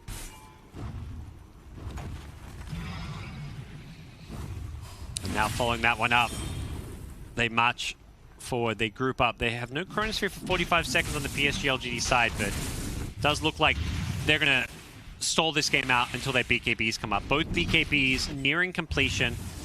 600 gold for Somnus and about 1,000 gold needed for Ame. Yeah. At this point, Gyro doesn't deal that much physical damage at all with the item build that he went for, so Sven will need to address these BKB carriers. Even the Sven, I feel like his physical damage is obviously significant, but it's not incredible. Like, he hasn't got that follow-up item. It's BKB Blink, and that's where he's still at. Needs that crit of sorts. Enemy jungle, Pile Dive, caught out. Tornado is there, but they've got the follow-up damage. Now 19 Bloodstone charges on Leshrac. And that's a BKB for him. He can TP back with the BOTs. Yep, does just that. They're waiting for Faceless Void's BKB. He also just hit level 20. Cast range, Time Walk on level 15. Also needs to use that massive Pidus. There he goes. Phew. That was stressful. We're just doing what we can to push our lanes. 2 points in the Exort, so not the scariest or high-level Invoker just yet, but we will see that Invoker transition into the Ag Scepter and try to get some more levels to well and truly scale into that late-game Invoker that we all know and love. Sven up top just trying to get what farm he can as well to work towards this next time. There we go. Has the Crystallis queued up, so... Did have a Bloodthorn queued up earlier. We'll see just... Looks like the crit stick. And then he can figure out if he wants to go Daedalus or Bloodthorn. Smoke from LGD. Let's see what they can do with it. Yeah. Well, the team's playing around each other, though. Could see a big team fight breaking out. They see Pilo die now. He's dewarding. Not the ideal target to go for, but they may just take the CM. Quick, easy kill. Stolen. Easy Bloodstone charge. Yeah. Now they're going to take probably 2 towers on this side. Might even continue. Try to threaten a high ground a little bit with the Edict. Centaur double damage, also building some retaliate stack charges. I think if you're a newbie, you're just looking to shove out these other lanes. MSS. Yeah, this is the thing that I mentioned in the previous series. Safe lane towers are not dying. See, tier 1 on the bottom still standing, and they just killed the tier 1 tower on top. 29 minutes in, the safe lane tier 1 tower goes down as Somnus leads the charge with the Edict. They get not just 1, but 2 towers, so a good chunk of gold and map control taken away from Newbie. As PSG LGD perhaps going to be eyeing off next Roshan here. It's not going to be respawning for quite some time as they look to play around some of these new item timings. Chalice has a Lotus Orb picked up now. FY looking to build towards an Ag Scepter. But the double BKBs is really the scary timing, which is where we're at right now. You don't feel good as a 4-position Invoker, like you can do a whole lot when these BKBs kick in.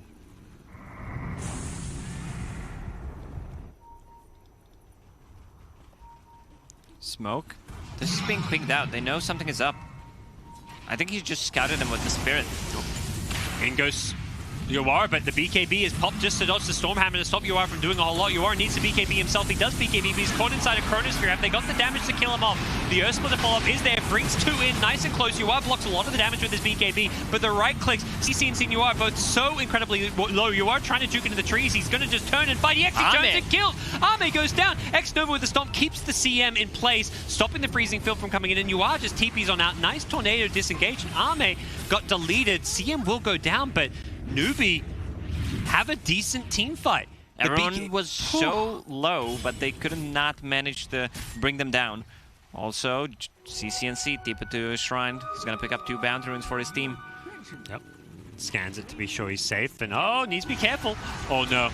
CCNC, he thought he was safe after using the scan. Somnus, he's going to look to go for this one. He uses the Bloodstone just to heal himself up a little bit. The Ogre, not stunning immediately. There's going to be a Sunstrike, but it's just not a whole lot of damage, and it looks like they will barely save CCNC as Somnus does end up going down. Yoar rotates in himself with the BKBs on cooldown.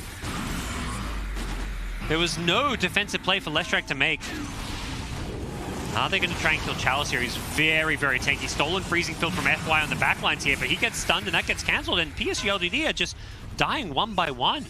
They're being outplayed by Newbie. Newbie, what seemed to be a really bad engagement. Sven blinks in, uses a stun on Leshrac, who just pops a BKB, and then uses Edict to deal some of the damage. I think they could have just backed off there. Now Sven's gonna take the tower on the bottom lane. Free tier 1. He's got that Solar Crest buff as well. Such a key item to have on these utility heroes. Buffing up your carry with Solar Crest is just such a nice improvement to have. The thing you don't notice is how much damage Ogre deals in a team fight because of the attack speed that he has from Bloodlust, Hand of Midas, and he went for damage talent. Plus 100 damage on But Ogre. you do not want to focus Ogre in a team fight. He's so tanky. He has a Solar Crest and Pipe, so he just stands there and hits people. Well, PSG LGD will be kicking themselves a bit about that last team fight. It feels like they were the ones that chased for the kills and ultimately got baited in because of how low both Sven and Jarrow were. But the BKB's being used, stopping all that damage inside the Chronosphere. Not just the spell damage of the Leshrac, but even stuff like time lock damage being magical. Sven is not the target that they want to focus, especially if he pops a BKB. Yeah. Just kill the others and try to kite around the Sven.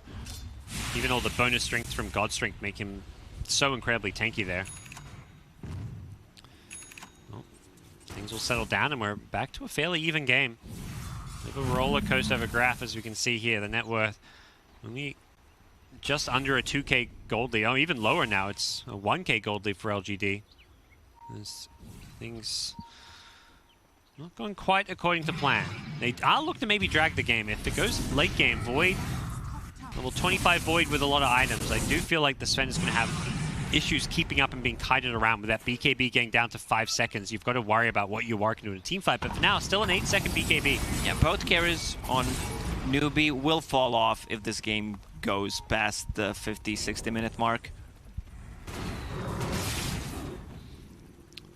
That is definitely the big concern.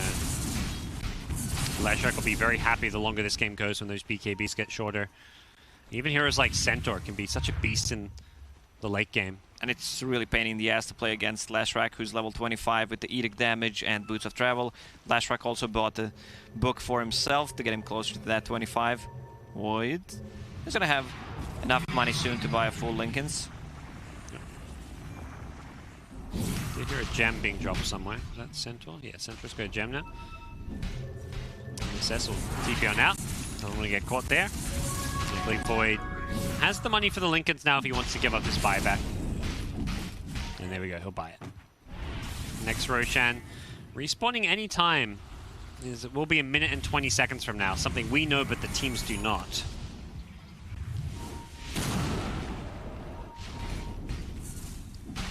He will be posturing around this Roshan pick constantly. Forge Spirits, summons being used to scout it out.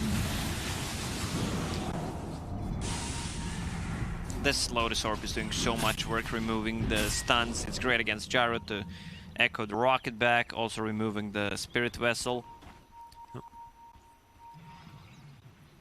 Ogre almost has enough money to buy a full Hex. Multicast a Hex in a team fight. Sounds pretty damn nice to me. Sounds like we're about to see some Ice Frog dropped in the chat. It's picked.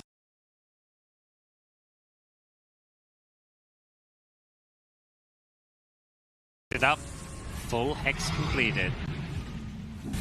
Remember the GPM talent? We did see that one Ogre go for cast range, and often it's, you know, you get to this late game stage and you kind of wish you maybe had that cast range, but early on GPM is just so good. You would not have that Hex by now if not for the GPM.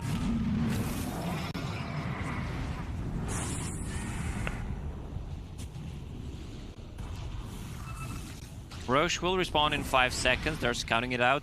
Yep. Also, there's a Forge Spirit inside. We've seen Dire scouting out with that Astral Spirit a little bit. Roche will respawn. Pings come out.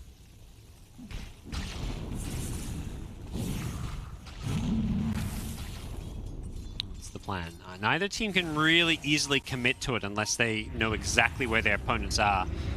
But both teams will be looking to win a team fight around this Roshan pit so they can follow up by taking out Roshan and grabbing that Aegis.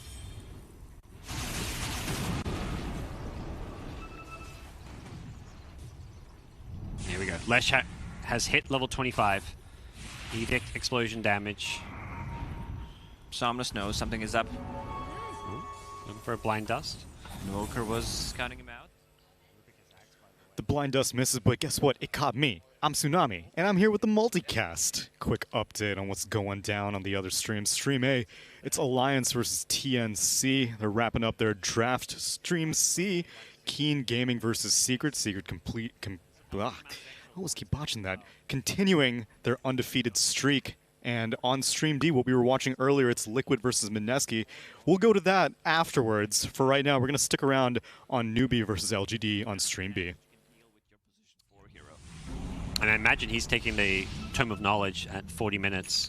He's probably the most... I mean, Gyro's... I mean, level 25 home missiles is nice, but it's not that crazy. Invoker hitting level 20 seems like the big timing where they get a whole lot scarier. I want to see that Hex multicasted in a team fight. Just hacks the whole team. Both teams keeping away from one another. Heading into late game Lacoste. This is the stage of the game. This is what we want to see, right? Oh, yeah. I mean, crazy late game Dota. An Ogre with a Hex is definitely one of those crazy late game things.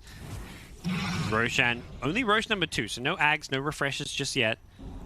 Not quite the crazy late game stage until those refreshes and Ags come in, but PSG LGD They're looking to get to that late game point. They're trying to smoke up, see what they can do to catch people by surprise. They scan this area so they know if they can kind of make their move on in. They're going to maybe catch Newbie by surprise. They're coming in, flanking them from behind. Newbie themselves is smoked up around this Roshan pit. Here comes Chalice. Can he get a good stun to lead things off here? Oh, wrong way. No. They're kind of camping out this top lane. They see the forward spirit around mid. I think they have an idea of where this Invoker might be. Do they see anyone? They have no vision in this mid lane. They will see them coming towards them soon. Army is on the high ground here. They get the blink stun, they initiate in, they're going to go on the Invoker. This is such a big kill to get. He's got buyback, instantly uses it. Pilot Eye gets jumped by the Void. He pops the BKB as well. Chronosphere could be used, catches out two, locks him down in the BKB. Centaur War Run, he's very tanky. He's getting down nice and low. Has got the Solar Crest to keep him alive. He gets off another hoof stop though, and with Somnus' magic damage, they're just shredding apart Newbie. The BKBs are born off, the Chaos Beam, Deafening Blast, MSS, his Invoker with the Freezing Field, so much damage coming out. Leshrek's getting low. He's trying to nuke his way through this one. He hasn't quite got the damage. They kill off the Gyro ever so slightly. Just there was FY. And PSG LGD themselves going to start committing buybacks. The Void does not have one though. He's dead in this fight. Dead for 90 seconds. FY dead as well. Chalice, he's getting down low. CCNC's buyback is going to be just enough to kill him off. And that's it's a dieback Newbie from Chalice. dying back on Chalice. They're going to pop the Shrine and they should instantly go into Roche Pit because Sven bought back in the fight. He wants that Aegis. Even though Sven is not the best Aegis carrier. 1, 2, 3 buybacks on side of 4 actually. Also CCNC bought back. I think CCNC is going to pick up the Aegis instead. These 4 buybacks transformation heroes are on not Newbie. The best Aegis carriers. And it was, what, 2 buybacks on PSG LGD, but the problem was they even caught the Leshrak on bottom. BKB 1 second. Oh. He's going to go for the TP out, yeah. Oh man. That may bought them time to contest Roshan. No. Roche easily claimed. Aegis cheese. Aegis on CCNC. What a big team fight to win if you're Newbie. Having those buybacks made all the difference. And PSG LGD, they committed in heart, knowing that they killed off the Invoker. But Newbie, it's so important to have buyback around these Roshan fights because often you have to throw away your lives and basically kind of have a calculated feed to win your team of fight. That's exactly what ended up happening for Newbie. Whereas Void, Rubik, these heroes did not have a buyback. Yeah, Faceless Void went all in with the items, bought the Eagle Song, still has that Hand of Midas. Even with the backtrack, they managed to bring him down. Buybacks is the name of the game. That's what won the fight for Newbie. That Invoker came back in and did so much damage. And the Invoker just bought the Dome. There we go. That's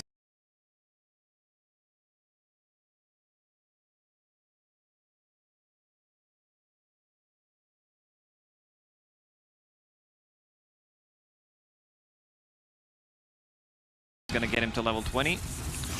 Cataclysm. BKB on Ogre, getting closer to level 25 as well. There's a dieback from Centaur as well in that team fight, so he's still respawning. No one has a buyback at this point besides Elder Titan. I guess Void is kind of close theoretically, farms a little bit more gold, but he also may just want to buy his Butterfly. We'll see what he opts for.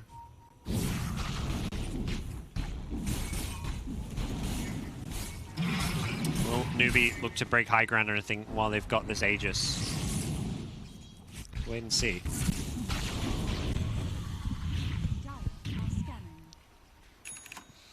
Bounty runes. Somnus will snag that one. Picks up the Soul Booster, so looking for that Octarine Core. He does not have a buyback, so he's going all in on the items. Makes sense. Maybe buy a gem, knowing how important this vision control is going to be. Elder Titan still keeping his gem. If they get a good Earth Splitter and the Chrono on multiple heroes, I still think LGD can win this fight easily, but they need to wait for Aegis to be gone.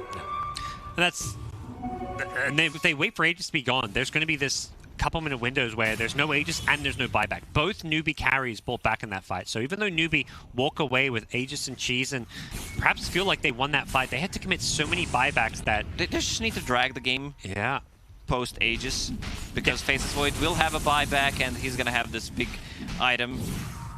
If he can have, Butterfly plus buyback and then you wait out the Aegis, it is PSG LGD who have this kind of slightly scarier looking late game, I gotta say. but I'm going to get there. I mean, we're at 42 minutes. We are in the late game, but there's that kind of late game, and then there's the real late game, which is where Agceptor's refreshes and all that kick in, which will be Rosh number 3, which is the next Roshan. Not respawning for some time. I mean, we're talking about next Roshan when there's still an Aegis on Gyrocopter. But it doesn't seem like Newbie is that intent on pushing high ground with Aegis. And you can't really blame them, because even with Aegis, if you get CC on the high ground, they can just kill him twice. Yeah, for sure. Now he has a Satanic, so some of the stuns are not going to last that long. Centaur is level 23, getting close to level 25. I remember some of the meme games, Gyro against the Centaur, where he gets Retaliate Aura for his team, and Gyro just dies because of the Flak Cannon.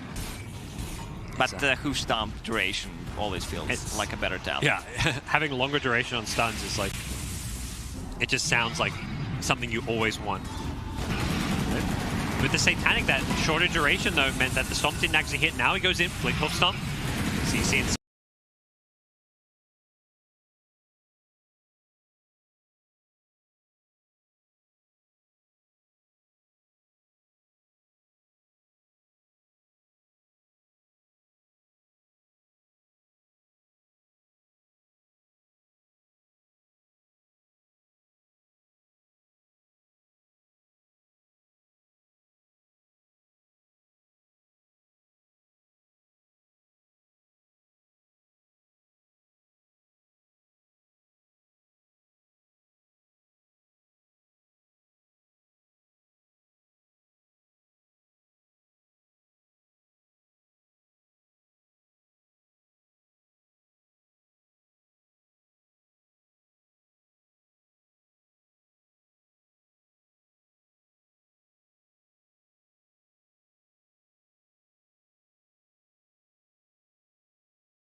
the CCNC BKBs, the Satanic, this stat.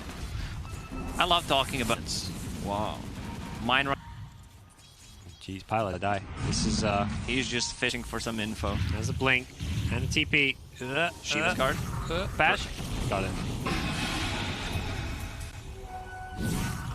Probably not really worth it for that one extra creep wave. And Army, by the way, learning his lesson, doesn't buy the butterfly until he's got buyback as well. I think his team probably chewed him out a little bit for that previous team fight where he didn't have buyback. Things are still pretty settled here. Neither team convincingly has an edge. I mean, we talk about PSG LGD's draft in this ultra late game being that a little bit scary because of the void factor and the short BKBs make it hard for a Sven, but it's still, you know, a lot of burst damage can come out from this Sven. Gyrocopter with the Satanic can always turn fights around with that status resist and the ability to just heal up to full.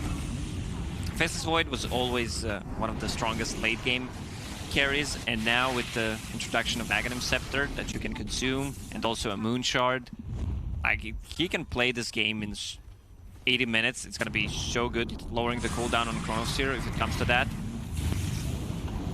They get a high ground ward here in the side. Invoker's not joining the fray just yet, trying to get some split push going in the top lane. Just trying to force some rotations back to defend. What's FY stealing here? Oh, he's stolen Bloodlust. That is so nice. That's really big for Faceless Void. Top lane being ignored. They don't care about the creeps there. They want to go for this high ground push. Somnus, he gets jumped on by the BKB. Uari didn't get his own BKB off in time, but the Chronosphere is there. He's going to set up a Cataclysm, and the Cataclysm inside the Chronosphere army. He absolutely destroys his own teammate. He tried to help him out. You can't really blame him, but the end result is it was the easiest Cataclysm of Invoker's life. It's the Void Invoker combo. He tried to save him there, but the Cataclysm on top of it just finished him off. Yeah. Roche may respawn in 50 seconds. Also, they lost a tier 3 tower to siege units on top. I'm sure Ame's going to get memed a bit about that one, but if he doesn't Chrono, he's going to die because he can't get off his BKB. So the Chrono was an attempted save. But if anything, that's on... Maybe. He needs to pop his BKB before that Stormhammer hits. He can't afford to get Blink stun there. If he's going to go on the high ground, he has to be quicker with his BKB. Newbie, as a result, they want to force out these buybacks. ET's still dead for only 10 seconds. He's unlikely to use his. It's the Leshrac, dead for 70. Bloodlust and Alacrity. Look at the attack speed. Pew, pew, pew, pew, pew, pew, pew. Oh boy. He is one fast-hitting machine. As they will just... Well, how are they going to get this one up? Next Chronosphere not up for 48 seconds, and that's why Newbie feels so confident to push high And ground. Solar Crest on top of that. Yep, the Hookstomp's there. Right as the Rax got down to 1 health, they absolutely bait it, but it will finish. He gets shot by the Acceptor. He pops the cheese. CCNC looking to turn this one, and Newbie will happily retreat as PSG don't get the kill. I think they were pretending to give up the Rax, and they jumped the Gyrocopter when the Rax had 15 health. Catching him by surprise, but ultimately he had the cheese to get it off and turn it around, and oh, the Roche spawn, the early Roche spawn, plus the Bloodthorn, he's gone. That's going to be a refresher shard. probably... I assume they're going to give that to Invoker. I was going to say Invoker. Sven is pretty good on too for the double Godstring, double BKB, but it's Ogre. Refresher Hex. He can actually hex the whole team. You can hex 5 people. Okay. What if he multicast Refresher? Doesn't work. I know everyone in Twitch chat was thinking it. You know, it was a reasonable thing to think about, but no, that's one mechanic. Not coming next patch. There's going to be some multicast Refresher. Don't ask me how it works. So, it's Newbie with winning these fights that lead into Roches. It was the same as the last one as well. Yeah, I apologize to Ogre. I forgot about my boy Ogre having a hex. It's got that 300 Fire Blast damage too. This is where the late game Ogre can be a bit of a beast as well. He's even got a Refresher queued up. He wants triple Hex, triple Fire Blast. I mean, it's 8-second cooldown, so it's not really about the Fire Blast. He also has the Fire Blast damage talent on level 25, so 540 damage with Spell Amp. That's going to get him to 586 times 4. You know, it's an Ogre. He's multicasting times 4. I believe it. 2,000 damage from your Q. Not bad, huh? Yeah, he's going to be deleting people. Here we go. Chalice. Both teams posturing around some of these bounty runes. PSG want to take a fight. CM is in the top lane. They may actually get the jump. CCNC's got the Aegis, though. Not the ideal target to go, and he drops the Eels. He can get the BKB off, though. I think trying to just bait it out. They're not hard committing. They know that he's got the Aegis as well as a BKB, so they can't go and throw everything in. Chalice gets hexed up. The Chronosphere comes in, gets 2 on the backlines. Where's the follow-up damage? So I don't think they've got it. The Earth Splitter's coming in. It might be too late, though. They've killed off the Invoker to start things off. Instantly buying back. Ame needs to time walk away. His BKB was wearing off. They just decide to get out, and X-Nova may be left to die here. Luckily for him, he's going to Stampede, but though the rotation from Crystal Maiden gets him with a Frostbite, and then CCNC will finish the kill, losing the gem. Centaur popped the ulti. They try to save the gem, but they're going to lose both X-Nova and FY. Yeah, FY. Still chasing. Not sure what he was up to, but he was down in the FY bottom does lane. not have a buyback. Yeah, I think recognizing that, they're going to instantly buy back on X-Nova, but he's got no Earth Split for some time, and Chronosphere also down. There's 80 seconds without Chrono. This could just be Rax. They could go for Mega. I don't know how LGD can defend. We're going to find out. Cataclysm. Force up, pushes him away. The Hex is there. In the front lines is CCNC doing some good damage. He's just trying to focus down this Rax. CC has no mana. CCNC. Mid lane. Hiding going on here as the BKB popped on Somnus. CCNC going to get stunned up. He's still got this Aegis, but as you said, out of mana. He's being burst down. That looks like the Aegis will be popped. Nicely played, but the Sven going to look to counterplay this one. Blinks in with the BKB Godstring. Actually, sorry, no Godstring up, and without that, he's a bit lacking damage, but is there going to be enough? It looks like he will have the Leshrac, but the Leshrac instantly buying back. In goes the boy with the BKB. Wants to bring down UR. UR taking so much damage. Ame with the BKB shreds him apart. He time walks in forward, looking for more. He's not going to find it. Hiding in the trees is the Crystal Maiden. They need to find one more kill. They're looking, they're hunting. CCNC TP out. He's going to make it. The BKB TP from Snake King. Where's the Bash's army? There's the clap from Ogre. Self-clap. We did it, boys. Oh, he gets himself out of there. Just UR dropping. UR looks so squishy there. I think next to the ET Aura and all that magic damage, the Void is really starting to hurt. They do only lose a ranged Rax. It is doing a good job not getting close for the physical damage aura, just using natural order to remove the magical resistance, following the heroes, while Leshrac is just melting them down. A refresher on Lesh. So you can pop the BKB twice, 2 Shiva guards. Can't even use the Bloodstone to heal him up. Yep. And Rubik hits level 25. oh so short. 7-second cooldown on telekinesis. They're hunting. Oh, Pilot died. That's a. I think it's. Oh no, he's got buyback. He's not the one who bought back. The Invoker bought back earlier. But, hey, quick and easy pick, and they instantly take the Shrine out. Double damage Void with Solar Crest. Yeah, spooky stuff. What's his buyback? 2.6k. Yeah, he can buy the Moonshard right now.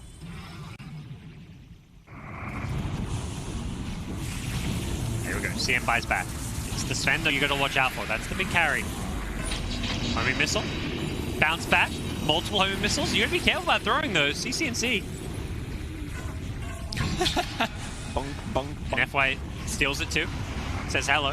He doesn't really want to hold on to this one, but he's got Ag Scepters with that very low cooldown. He's just going to throw this out, then look to steal something new. What is this?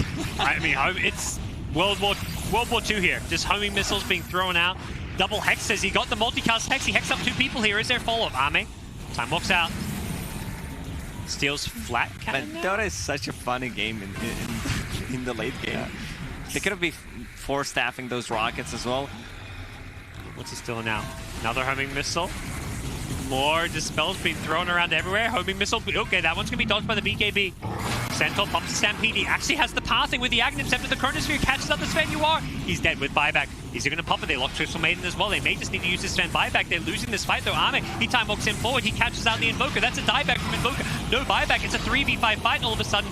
And that's not looking good for Newbie. They bought back the Sven, but this fight looks all but over. CCNC dead for 2 minutes as well. And oh no, this feels like deja vu from yesterday. Newbie, you know, picking up these leads, but unable to convert it. It's not over yet, but they've got 3 heroes dead. This is why Face What is one of the strongest heroes in the late game. Nicely placed Chronosphere on 2 people, and Sven, he just dies. I mean, status resistance doesn't really help you against the Chronosphere.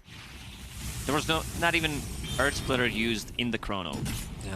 And he still melts. Also, the Void with Bloodlust, by the way, that entire fight is so nice. He consumed the Moonshard. Yep. Ame gets stunned up, but nice Force Staff defensively pulls him out. He's still hex up. Had they got the damage, it's going to be close. Ame gets the time walk away. The Force Staff, FY, saving his buddy there. Ame, I mean, we've seen him overextend a little bit. That one was close, but that's what these Force Staffs are for. Those exact situations. They just pop the smoke. They know there's no buyback on Invoker. And I think, yeah, CM as well bought back, so they know there's no buybacks here. Chalice getting Retaliate procs on the tier 4 towers. Wants that bonus right-click damage. They need to be careful about Ogre multicasting that Hex. He also has a Refresher. That's where the Force Staff has to be used. FY, he gets caught in the stun though. Other Force Staff is X Nova helping out. The second Force Staff, he's just pushing him away. He used that Refresher to try and burst down the Void with the Chain Hexes. And it just wasn't enough. Now the Fire Blast damage kicking in. Multicast times 4. He tried to time walk it off, but it just doesn't work. The way the stuns stagger, it spreads the damage out. And, well, that doesn't work. Whoopsie daisy. He has a Chronosphere ready. In a second, he'll probably gonna buy Boots of Travel and TP back. If not for those Force Staffs, they actually lose Void. The Refresher Hex is just such a good way to go in him, but Force Staffs being used to counterplay it. There's also an Ag Stampede, giving that damage reduction as well as the pathing. Yeah, Centaur's running out of items at this point. When you've got Ags, yeah, you want that Refresher. He may even just backpack his boots. At the same time, buyback, of course. You're not buying something like a Refresher to give up your buyback when you're just a Centaur. Ame in the Roshan pit. Has got that Lincoln's as a counterplay to the Hex. Pilo die. Coming on in close. Ame does not want to start on Roshan. Not yet, at least. He is going to now. Yoka scouts that with a Sunstrike. Ame's just going to time walk on out. Ame has a buyback, but maybe needs to be careful. That's the big one to watch. Neither newbie carry has buyback himself. The Leshrac without on the LGD side, and the Gyro Sven without on the Radiant side. Radiant buybacks, they have just 0 buybacks, period, on the Radiant. It's only PSG LGD who can use this Void or the Centaur as bait. Playing around Roshan with buybacks when your opponents don't is such a big advantage. They want to bait with Faceless Void, that's the thing, because he has Boots of Travel to TP back, has a buyback on top of it. If needed, lanes are in a really good position for them. Paladai smoked up, trying to get some wards down. Scouts out the pit with the Nova. Bottom lane is pushing in. Someone needs to address that. Gets this nice high ground ward here, so hoping to use this vision to set something up. And it doesn't look like either team is going to get the jump they were hoping for in the Roshan pit. I mean, like you say, he's just baiting. He's not even hitting Roshan. He doesn't want to die with Roshan low health and give... If you give Newbie an Aegis, that's like the worst case scenario, because then you suddenly buy back and they have Aegis, and you feel like you can't fight. With the double damage on Faceless Void. He would love an Aghanim Scepter on Void at this stage of the game. That would make such a big difference, but now, with double damage, he feels like he can go for Roshan. Tornado comes in, that's going to get rid of that double damage. Dispels it off. X-Nova's got to be careful, he does not have buyback, and this ET is a fairly important person in this fight. The Spirit, with that aura, combined with that Earth Splitter and a Chronosphere, is a lot of damage that this ET brings to the table in a team fight. But he has got a BKB to help keep himself alive. That's a 5-position ET with BKB. He can actually stand close to a fight with the BKB, removing their basic armor as well. And with how long this standoff is going for, a lot of these buybacks are coming back up. Invoker has buyback once again, and Leshrax is coming up soon, only 30 seconds away. It's the Gyro and the Sven buyback that still have 3+ minutes on them. When they have a Lesh buyback, they're gonna go in. That's the play that they want to go for, because they are keeping the track of buyback timings from Newbie. Void, like you say, right with the buyback on the Leshrax coming back online, they're instantly in the pit, 5 seconds away, so it's essentially back up, and Newbie, they've kind of shown in this bottom lane, it seems, because LGD feel very safe going for this Roshan. It's going to get scouted out now. Does Pilot Eye go for this? He's got a Blink Dagger, the Sunstrike. He tries to snipe the Aegis, doesn't succeed. And where did that axe go? Was there no... Oh, yeah, Void, right? Yeah, Void got it. Okay, so now we have 60-second cooldown Chronosphere. Such a quality of life improvement in the late game for a Void. You can use that Chronos for solo pickoffs. You don't feel bad about throwing it, even for something like a support kill. I think he could have gotten that Aghanim Scepter to someone else, because with the Aegis, he's running out of slots. Like, he can't get any bigger. Moonshard is already consumed. He could have bought the Aghanim Scepter for himself and have enough for a buyback anyway. Okay. Give it to Sure. either Lash or Elder Titan. I guess, I mean, he was a little bit short of having the buyback plus Ag Scepter with the Sin. But yeah, but he's gonna get it eventually. Yeah, he will. No, I mean, he's taking the greedier approach. Maybe he wants Boots of Travel level 2 or something.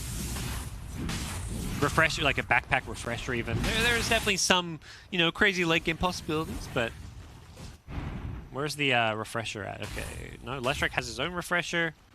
It is refresher shot on Centaur, so not. I think he's got triple Stampede. Yeah, he got it. Whew, okay, triple Stampede in this upcoming fight. 40% damage reduction. Good luck, Newbie. Yep. Here we go. Newbie's high ground defense is going to be tested. How long? Gyrocopter has no buyback for 2 minutes, which means Sven's is also kind of similar. 1 minute without Sven buyback. Newbie may just want to delay this and not fully commit. They really want to have these buybacks before they take a team fight. Problem is, Leshrax Void, good high ground Another sieges. stolen Bloodlust. Look at this attack speed. Yeah.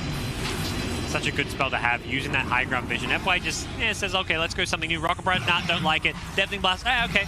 Let's maybe use this one. He's just cycling through enemy spells. Bloodlust and the Solar Crest on top of Moonshard. FY links in with a lift. They do look for the Chronosphere. They instantly delete MSS. The buyback comes out immediately. But Rax has already been claimed. The Hex is now there on the Void. Void going to be taken out once. And they got a second way to kill him. Crystal Maiden on the backlines. The BKB is there. Just as safe from the freezing field as the Void, with the BKB though himself doesn't have Chronosphere. He's going to turn and fight. He can't really deal with the Sven damage. Softness, meanwhile, pops the refresher, has a second BKB now if he needs it. CCNC turning and fighting with that Satanic, popping it. He's healing himself back up to full. Softness still used the second BKB already, needs to be careful now. The Void is incredibly low, does have buyback, forced to time walk away. Now the Sven in the front lines, pops the cheese, keeping himself alive, but he hasn't got Godstrike, but he's actually going to deal with Somnus. 1 or 2 more right clicks should be enough. They take out 2. Newbie have held their high ground. They're going to repel PSG LGD. Oh, he caught him. Not. Even with all these Stampedes, they still managed to bring them down. How many buybacks did they use? Only Ogre. Not many, yeah. Ogre, Invoker. Invoker as well. Yeah, but the carries, those are the ones you don't want to see being expended if you're a newbie. And both your War as well as CCNC win that fight without using buybacks. Right now, Faceless Void has 9,000 gold. He should be able to afford the refresher and have a buyback pretty soon. Buyback cost almost 4,000 gold. They're hunting for him. They're coming in. They don't have Hex here, though. They really need that Hex. There we go. Ame, BKB, TP. It's a 5-second BKB, so you don't want to risk anything. You know that they have no spell that goes through BKB, so you're just going to use it anyway. Yeah, without... Well, I think they have 2 Hexes, right? Yeah, CM has 1 as well. That's the only really way you can kill him there, is if Ogre shows up. But Ogre, no boots of travel. He did buy back, so he's completely out of gold here on the old Ogre. Buyback number 1 used. PSG LGD want to use as fewer buybacks as possible here to defend. Leshrac maybe holding his. They're just trying to delay this. They hit the sleep instantly, and second buyback comes in with a Chronosphere. They get CC&C. The Stormhammer is there, and Ame, he gets hexed up. He gets stunned as well. Ame needs to be careful. He's in trouble. He's been fire blasted as well with the Cataclysm. The damage, it's enough to kill off the Void. Instantly buying back. Does he have a refresher? He does not have the money to buy it here, so we won't see a second Chronosphere. Yuar in the front lane trying to heal himself back up with the Satanic. He's doing so with the stun. Yuar still alive, but he gets stunned up in the end. Does get the kill there. Both cores from Newbie have a buyback. Yep. It's go time. Roche may respawn in more than 3 minutes, so they need to force out those buybacks. And this is the last set of Raxes on the bottom. They actually have the range Raxes with 200 HP on top. It actually ended up being important that Ame had the BKB bottom because he didn't have BKB for his Chrono. He gets stunned there because his BKB is on cooldown. Ame should buy that refresher right now because he used the buyback. No point in saving the gold. 5,000 gold for refresher. Unless there's something else he has in mind, but I don't I think really he see has what it would be. a lot of damage. They just need the second Chrono, I think. Yeah. And he's getting Bloodlust in these fights. There's not really any other survivability items other than Lincoln's BKB that you need. But we'll see. They may just be playing for, his next buyback. But that's 7 minutes away, so we'll see. He could get Satanic to have a lifesteal and status resistance against the hexes and all the stuns. So buyback status. Gyro Sven, it's now flipped. The script is now in Newbie's favor as far as having buybacks go. They've got 2 buybacks on their cores. Problem is they may have to use them now. If they can defend without using them, that would be huge, but these Raxes at bottom 50 are seconds for Sven. exposed. At least one of them has the buyback. Maybe they can try to hold for Gyro without the buyback. Yeah. I think that's the plan. Use the longer one, the one that has a longer respawn time. Ame in the front lines gets hexed up. They're just trying to delay this one. Pylite Eye just throwing out his hex to delay. They're not using it to try and initiate. The Deafening Blast pushing them back as well. And Ame's going to TP home. What's the plan here? He's out of mana. That's why he's forced back. The Invoker gets deleted instantly. I think did he just refresh to Boots of Travel? No. Oh, yeah, he doesn't TP scroll. even he buy it. didn't buy anything. Yeah, you're right. He just used his TP scroll to Boots of Travel. This is so risky, what Somnus is doing right now. Somnus in the front lines with the Edict. Lotus Orb is there to try and turn this around. CCC actually jumped in. The Chronosphere is there now. Ame commits. He wants to bring down CCC. That's 1 dead. Does have buyback. Ame just wants to go for the racks during his BKB duration. Doesn't want to hard commit for it, but They should Somnus use the will. Centaur ulti and get out. Yeah, they need to run away from this one. Chalice, he wants to stampede, but he's been frostbitten in place. Ame, he's committed hard. He isn't going to buy back here. He's in trouble. Ame's dead. 2 minutes on the sideline. PSG LGD, they have taken the bot lane of Rax, but they're in trouble. They've lost Centaur as well. 2 heroes dead without buyback. There is a range Rex up top. Perhaps 2 minutes without Somnus is going for it. heroes. He wants the mega creeps. He knows if he gets megas, it's so much harder to push. Does he risk dying? He has a BKB. If he pops a BKB, TP out? yes. Yeah, he's He going also for has it. a refresh. There's creeps in the base. He's going to just instantly... Oh, there's a glyph. Ogre's here. He's going to refresh it. Trust me, he's going to refresh it and get the Raxes. Yeah, and he's going to pop another BKB. BKB TP again. Yeah. Somnus gets the megas. At the same time, 90 seconds. They can still kind of push this out, but the problem is it's not a full 5v3. They've got 2 heroes dead themselves. Invoker dead for 40. They don't have enough time to actually kill the Raxes, I think, Yeah. on the mid lane. Also, do they have a glyph? Glyph of fortification. It's just scary Dire too team because is ready. these mega creeps mean these side lanes are going to be pushing out that much faster. So the threat of being like backdoored or losing your base is that much higher. ET, you cannot afford to get caught out here. They think they know where Xnova is. They're chasing after him. They force out a BKB. They're just buying time. But that's still a BKB being committed. That's a full minute. Sven with the God Strength. I mean, they could try to clear. No one has a buyback at this point. Yuar's going for the tier 4 towers. You've got to defend. Where's Leshrac? TPing back to try and stall this one out. They throw out the first stun here. They've got to take this fight. They can't just let Newbie take the throne here. Newbie got this one. They're going for the throw. They're trying to focus it down. You are pops the BKB with the Godswing. They're just deleting the throw. GG, PSG, LGD. Mega Creeps. Who cares? I mean, basically a Mega Creeps comeback. I mean, they had Mega Creeps, but... They did. Absolutely crazy stuff. The amount of the damage that Sven deals after he pops the God Strength on the buildings. They also have the AC to lower the armor on it. Yep. I think Ame made a huge mistake there, just staying there. Instead, they should have popped the Centaur ulti and just get out to the safety. They will not be happy with it. But we gotta give credit to Newbie. After playing from behind pretty much the whole game, they managed to do it. And this is a team who's been so competitive with these top teams of their group. Yesterday, they took down Liquid. They had close games against Secret. Game 1 against LG, okay, not very close. But that game there, great comeback. Some clutch plays. They were the ones making the better late game. That was their problem yesterday. Was you talked about late game decision making? They kind of fixed it up here. Yeah, I think we can also blame Ame a little bit here because he did he did not buy a refresher. He had enough. Yeah. His buybacks on cooldown. If he has a second BKB or Chronosphere, second Lincolns on top of that, second Mjolnir and the Chronosphere, of course. Yeah, I think that just changed the game. Yep. It's either back off and don't die when you have no buyback, or get the refresher so you have a second BKB, Lincoln's Chronosphere, like you're saying. Tense finish in that Stream B game. LGD versus Newbie. Newbie splitting the series. Sorry, guys, I lied to you. I said we were going to go to Stream D for Liquid Mineski, but that game was just too good. I couldn't leave it. I couldn't leave it at all. Though, to keep you updated on what the results were on Stream C and D. C, Secret, unsurprisingly 2-0ing Keen.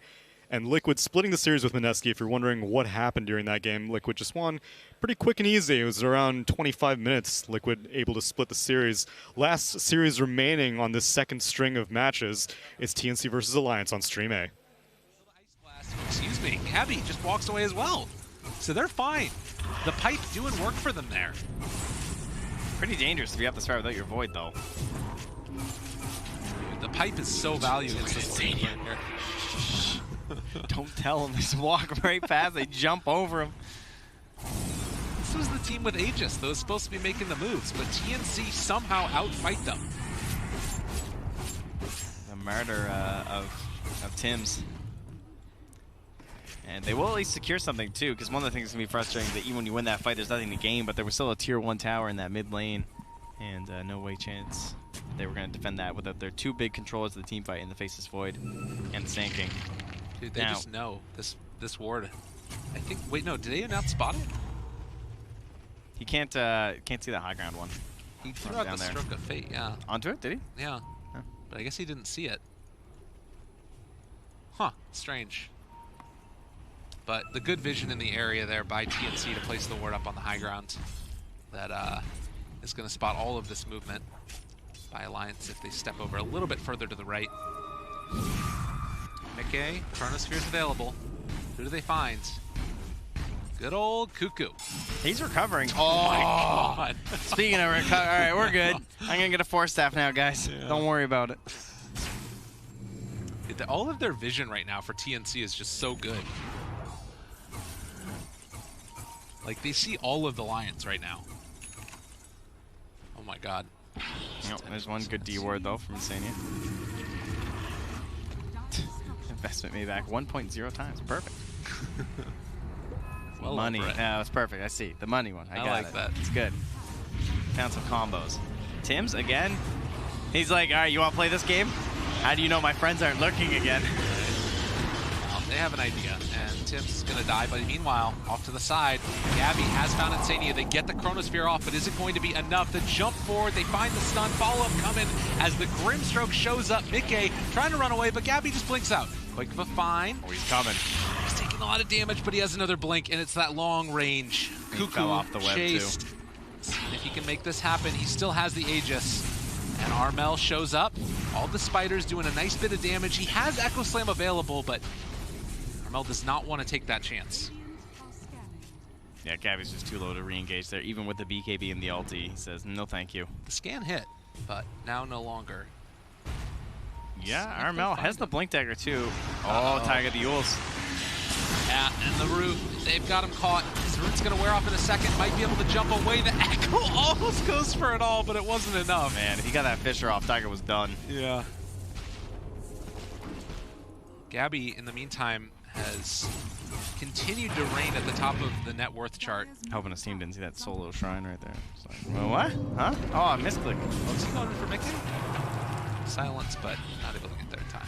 It was a nice attempt, but AU looks like he might pay the price. As Quakefa gets that kill, chase forward, looking for more. Oh, strike to Gabby. turn it in trouble. Gabby goes down. Man, that was all for an attempt on an AA and instantly tipped by Mickey saying, boy, what are you doing? Get off my support. He's And still they alive. turn again, find another kill. Alliance stomping over to them. That was the BKB 10-second unused by Gabby. That forces now into potentially a high ground push from Alliance. And as good as the Earthshaker was in the laning matchup, I think the combination of both the Blink Dagger, I think you needed the Ags first, but I see kind of why he didn't go Ags first, because if he went Ags first, like who plays with him when he's jumping around? It would have to be really well executed. Yeah. But I think that's what they had to do. I think the Blink was like, you're just all in on the Echo. Right. Whereas with the Aghanims, you can just like chase and continue, and like you're setting up the stun for the Leshrac and the Grimstroke are both playing with you, and you're using the Inkswell to like chase down with Enchant Totem. Like that's the kind of gameplay you needed. But it might have been because Cuckoo was so far behind that he felt like they just had to go for like the Gorilla style, where it's just like one and done with the Echo Slams. But one kill every 2 minutes is not going to be enough at that point in the game to slow down a Broodmother draft. Where the Quick was just, I mean, he's 10-1-4. Yeah, he's been monstrous this game. And as much as you can say, like, oh, run in and, you know, get the Echo Slam that kills off the Brood, it just hasn't happened because Quake has been microing his spiders really, really well. And now, TNC are in a position where they need to hold out. They've got to hold high ground, but every second that they're just stuck in their base, Alliance are going to get further and further ahead. Now, one storyline that has had a lot of talk in this tournament has been Alliance's ability to finish off games. You knew where I was going. I know. That's a big swing. That's not just this tournament. That's this whole year, dude. That's a big swing, but we've seen it go the other way before. Alliance, they need to find a way to finish off this game. That was and killing off 91%. Gabby here is a way to do it for sure. Everybody jumping on top of this guy. Armel wants to find initiation to turn it back around, but they will kill off Gabby again. But the combination coming out isn't enough. It's not enough. The BKB is out for that Faceless Void. Can they kill him off in time? It looks like the Ogre is also going to die. TNC gets spanked. Yeah, 80 seconds now with no anti-mage. The mid laner axe already gone. Now they can just take that tier 2 in the top lane if they wish. Plenty of them there. I see it pinged by Tanya. Just respond. Like, how long was he alive for? It's hard to farm when you're dead. So yeah, rough stuff here. Jeez, he got stunned. He got Burrow Strike, Chronoed, and Feared, and Cold Feeded, as well as bashed numerous times. I even got broken at the end there as well, I see. They really threw everything at him. Made it happen. Alliance on top of it, looking good in this game number 2 after a heartbreaking game number 1 loss. Look at the spider damage. Yeah, it's ridiculous. You can see when the volley occurs. Ready? Fire!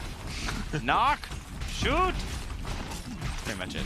I think they could just Dabo. They're not. I mean, they got 45 seconds till Echo though. So they're going to try and play this last Rax out. They say it is Alliance. Never give up, never surrender. Yep. And TNC, likewise, have been teams that have been able to pull it back themselves. Like, it's not just that Alliance have sometimes struggled to close out games, it's that also TNC have been able to pull otherwise what seems to be unwinnable games back. Yeah, I heard that required some fountain diving, though, from Keen. So I don't know. As long as the Alliance stays at the fountain, I think they got this one. It's going to be a tough hold for sure. That's the mystery we look for, though. You never know what will grip you in TI. Maybe you just really want in there. See, Ogre has gone for the Force Staff again afterwards. I was wondering if he was going to think about going for some more damage. But right now it feels like it's kind of all on Gabby. He just keeps on getting chrono. Butcher off the mark. Quakefa thinking about jumping. First crown onto Cuckoo. Don't get near the rest of the team. spiders found them. They walk forward. The chrono onto 3. Mickey makes it happen. The Ice Blast on top of it afterwards. Alliance are doing it, ladies and gentlemen. And I think it's time to cast those 2 little magical words. Although Gabby, is he going to make it happen? Tim's chasing through as well. He blinks away in the duration of his BKB. Buybacks abound from TNC. He's got the Echo. He's waiting. But I don't think they're going to walk on into it. Chase, chase, chase. Nothing, nothing, nothing. Alliance. Dude, this Broodmother He's about to have a Bloodthorn Jeez, done. that void damage. Yeah. He's very big. Almost 6k there from Faceless Void. That's just crazy. What's happening all here? It's almost more damage than he dealt all of last game. Piqué has had a third of his damage. He has had a huge turnaround in this one. Oh yeah. And I think a big part of it is, like we said, just in that Sven game, he didn't have, like, they first picked it, and so they just picked all the counters on TNC. I kept stunning them, and they kept moving. So that next game, they picked me Faceless Void. And they couldn't move. Nice force staff. So it was a bit of a replay here, I believe. Yeah. Oh, look at that. Nice chrono. And again, the scouting from Koik with the spiders is what sets that up, too. This whole wave of spiders just runs over them. They're like, oh, found them, guys. Yeah. Easy Seb. You can see why he racked up so much damage. Only got a couple kills out of it. And you can see also Armel trying to run to get back into this fight and just couldn't get there in time, as we will see AU get taken down yet again by Koikva. It's okay, all it's not of that the exciting. spiders. Just, the spiders hit them. They got that plus 450 health, too, so they're few of them, a few more survive against the Grimstrokes Annihilation and Pest Control with 201 last hits. They're actually insane now. 730 health on these spiders. Kill them all. All right, Armel. Good luck, buddy. Oh, the wraparounds. Okay.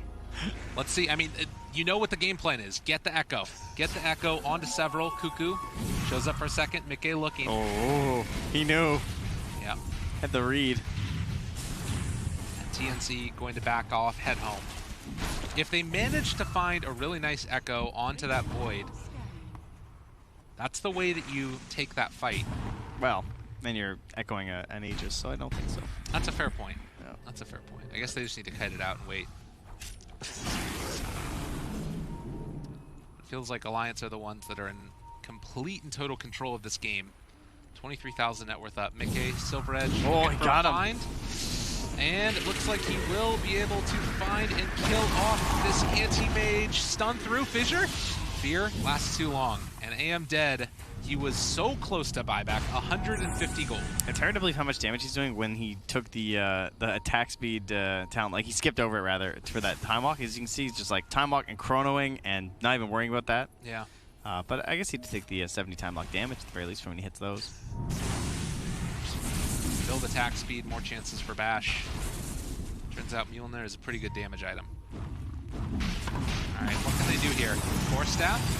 Into the push out of position, the Fissure. Force Staff back the other direction. Mickey's fine.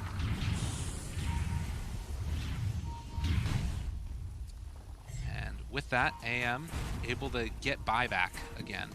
So he was able to somehow scrape and get himself buyback.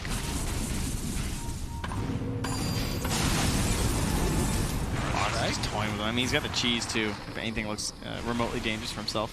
Yeah. Okay, walks up. Chronosphere still on cooldown for a little bit, 45 seconds. They walk forward and find the Lesh, and Taiga just bullying them in the base. Nice blink back from Armel. Okay, stop. Jump right on him. They cave in very low. Cuckoo gonna walk forward. Fire Blast to start this off. Triple multicast. They buy back on the AM. It looks like that's gonna be about it for there.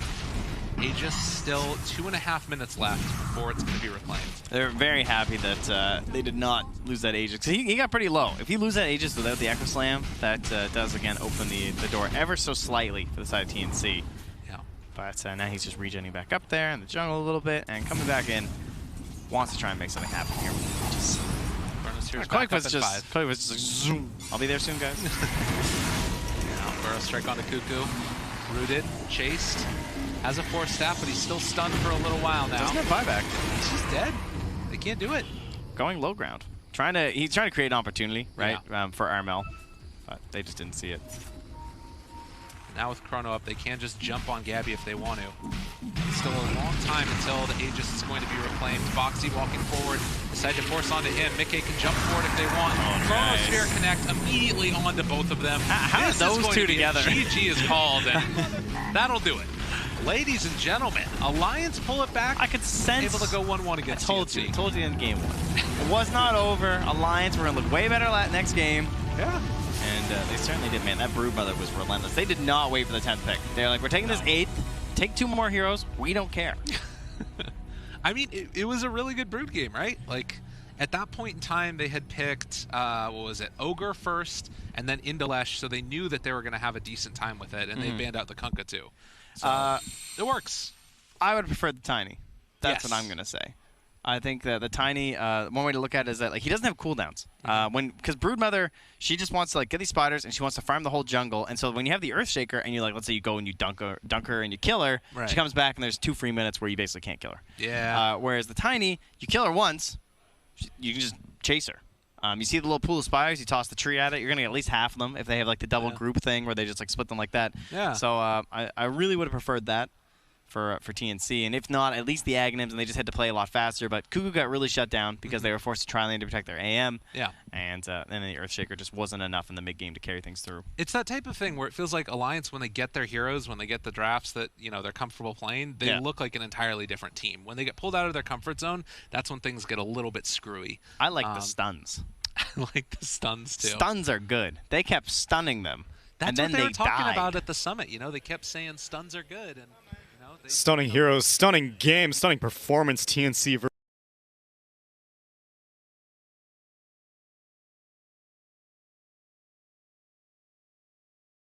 versus Alliance, splitting the series 1-1, and what a time to tune in to the multicast. Hi, I'm Tsunami. I'm going to be navigating you through this for a little bit longer. After that, we're going to have our mid-game panel.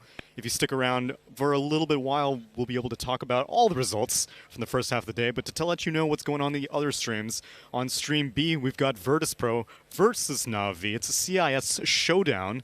Stream C, we got NIP versus OG. That's being brought to you by the Grant BSJ Kyle TriCast, if you're interested in that. And on Stream D, we've got Vici Gaming versus Infamous, brought to you by Capitalist and Blitz. But we're going to tune in right now to that B stream, the CIS Showdown, Virtus Pro versus Na'Vi, brought to you by Febby, Gunner, and Purge. Virtus Pro Ramses is very known for a good Broodmother, so it was a kind of an obvious win. Do you think there's any other heroes that they maybe fought over banning instead? Is there any major counters in Navi's draft right now? No, that's why I was surprised. Because Broodmother, it has to be #1. It's Broodmother Quap is one of the most annoying mid lanes for Razor, and this hero Razor accelerates when he beats people in lane, and if you take that away, it's not as good. So it feels like a different meta for the hero than it was a couple years ago. Because before it would be okay, you just win your lane, but then you just don't accelerate as fast. But now it's more of a conventional hero. It's you can still catch up. I think it's because of the third spare. Because of the third spare, you're allowed to kind of neutral farm and catch up. Meanwhile, in the past Razor, it didn't have the option to catch up if you lost the lane. Helps to have AoE. Morphling, I guess that might be set up for... They wouldn't want a Lifestealer because there's a Razor, so kind of an interesting ban. It is good against Tide if you try laning it, and I think the Crystallize plays a very good Morphling. 10 seconds remaining. Interesting to see Gyro first phase ban now. That's just one that really came out of nowhere from my perspective. But Venge is an okay hero against Razor. It makes him out of position and kill him because Razor moves around very fast. Venge can swap him into the Tide ulti or ET Stomp, and Razor doesn't like to be out of position. And all three of their heroes have minus armor now too. Yep, so maybe a little bit more subtle, but yeah, that looks pretty good. VP, I did see them pick Venge earlier today as well. They went 1-4-1 skill build on the Venge. Was he a support? Yep. Yeah, it was 5 is solo playing it. So yeah, seems something that they like. I think they played it against, who was it? Against Vici. Vici, they played Gyro as well. But then they got ultra dumpstered by Morphling, Earthshaker, Ags bullshit. Yeah. It was that game. So, but it seemed useful otherwise. It also makes you picking melee cores easier here because you don't have to be so worried about the static link. You just swap your core out or the Razor into you, and it breaks the link instantly. That makes sense, because normally those cores are sometimes man, if I just get a fast 4 staff, I can win that first fight, you know? Yeah, like a Lifestealer or a Troll Warlord, these type of heroes that Razor feels good against now are open again for VP. So is it a huge advantage just making your draft easier like that, would you say? Just so in some ways the Venge just opens up? It gives it so you have more picks. You don't have to be worried oh, we're kind of in this corner. Our only good picks maybe, Juggernaut or this one safe hero. It gives you, we can now counter their heroes instead of being forced to pick a hero. Yeah, it sounds. How do you guys value Venge right now as a support? Because she's been getting a lot of magic missile buffs. Her late game talents are pretty damn good right now, but not that you necessarily get there. But do you guys think she's okay as a 5? I think she's pretty good. I thought Enigma is a very strong hero still, and Enigma's being kind of underpicked right now, I think. So you think it's that's an extra bonus? That's an extra bonus because since a lot of teams would first phase Enigma in the past, her new double charge, you can pop Lincolns no matter what, and you can go through BKB. Oh, there was a bug recently, actually. I confirmed that if somebody has Lincolns and you swap them, it doesn't. Is it still like that? Yes. That shit's fucking. It costs mana, but it costs 100 mana. 100 mana. But to break a Lincoln's. Yeah, break a Lincoln's for free. So, I think that's also one of the things. It's like this hero that gives you minus armor, gives you stun, gives you damage amplification, gives you a save, gives you, this repositioning for the enemy team as well. It gives you a lot of stuff. I think most of its stuff though, like all its spells, are on the weaker side. Its save isn't as good as an Oracle. Its stun isn't good as a Lion. Its minus armor is okay. So I think it's a jack of all trades hero. It's like the Juggernaut of support. Like her spells are definitely really good in the right circumstance. I think the biggest weakness is just her base damage is so crappy. Like she's like kind of weak in lane, level 1, level 2 sometimes. I mean, tri-lane she works okay. She's good in tri-lanes because the minus armor is even stronger with 3 heroes. Yeah, that's a good point. So they picked the Sun on Navi. I'm seeing these 3 combos a lot. Tide, ET, Leshrac, and these 3 heroes complement each other very well. EG picked a 2, right? Game 1? Yeah. Tide wants to force objectives, and like he doesn't have any tower hits, so Leshrac complements that. ET complements the Leshrac's team fight by buffing his magical abilities. That's a good point. It makes it easier for like Lesh to stay alive. They can't just all dogpile on the Lesh if he gets out of position because they still have to worry about counter initiation. Yeah. I saw LGD run this too. Tide, ET, Lesh. Or like ET, Lesh. A lot of magic damage, a lot of physical damage. Yeah. It's kind of an all-around strong team. It is really cool, actually. I thought Zayak had a really good performance yesterday with Earth Spirit against EG, and we're about to see more Earth Spirit. So he doesn't have an Alchemist, though. He got an Axiom Alch, remember? That was very good at the end of the game. But even before the eggs, I think he does a lot on this hero, so he's going to open up the map for this Sven to kind of be a little more greedy, I think. But, yeah, I would argue the Axe isn't as big of a deal this game because it's not like there's a super gank burst thing coming from MVP. The Arc Warden last pick. No one going to be playing that. And Axe is going to be the setup similar to last game that Na'Vi played with the Axe Call into Ice Blast. So definitely good burst stuff on Navi's side. How does Arc Warden do against Razor mid? It's okay. You can drop Spirits, so when he tries to walk you with the static link, he walks through it, gets slow, takes some damage. But for the most part, Arc Warden has 280 movement speed. So you're always going to lose like 30, 40 damage. And what about like in a late game scenario? I feel like late game, this is Razor a very just runs them down. You can usually send the clone in, and the clone's really good this game. They don't have much like things they want to commit on the clone. So I think the Arc is going to be able to carry if he gets 3-4 items. Maybe a Midas Mjolnir and a Pike or something along those lines. Gotcha. Well, on the bright side for Na'Vi, they've got very good run at you heroes between like basically everybody but A. It's excellent at just like chasing down VP. But on the other side, VP's got lots of minus armor, lots of team fight abilities between Elder Titan, Tide, and even Lesh. So it'll be kind of interesting how it's like how they initiate is a lot of it. And having Venge as a counter initiation there is also really good. Yeah, another thing I wanted to mention was the Vengeful Spirit as 5. Kind of don't like it because of the laning stage, but they covered it up with a Leshrac, which I think is a strong laner, Venge Leshrac. So, yeah, cool. What about like the side lane matchups? It'll be like Sven plus AA or something like that, and then Axe plus Earth Spirit. They might even try lane at the start. The Earth Spirit might kind of pull a wave or two, give the Axe a nice lane, and then leave them there. So the Lesh kind of feels awkward because he's not able to pressure. How do you determine like when it's a good game for tri-lane versus just typical dual lanes? Is it like oh I need to protect this carry no matter what because he's core to our lineup? Is it like the matchups are bad? I think it's dependent on the off lanes for both teams. If your off lane can get stuff, gets what he needs for the game by being, sacrificed and by himself, I think it's okay to just kind of throw him to the wolves, let him do whatever. And if the enemy off lane is like very important for their strategy. They have this like early game push, and they have a Tide Hunter or a Timber Saw, this kind of thing, where enemy team needs to rally around him. He gets like a pipe, and you tri-lane him, and it slows game down. It's really, really good for your team. Another good system to determine the side lane stuff is you measure it by numbers. So you look at off lane, you kind of determine if it's like gonna be 7-3, 6-4, and you add those numbers up. What do you mean by those numbers? Like if he's gonna be like 7-3, 70% matchup. 50-50. That's 50-50, oh, okay. 6-4. So likelihood of like winning the lane kind of a thing? Yeah. Okay. So if he's gonna do well basically is what you're saying, then he might need less help and therefore you can kind of afford to try lane. Yeah. You put up four heroes and then you mix it up and you determine like which numbers are the best for your team. So another early smoke.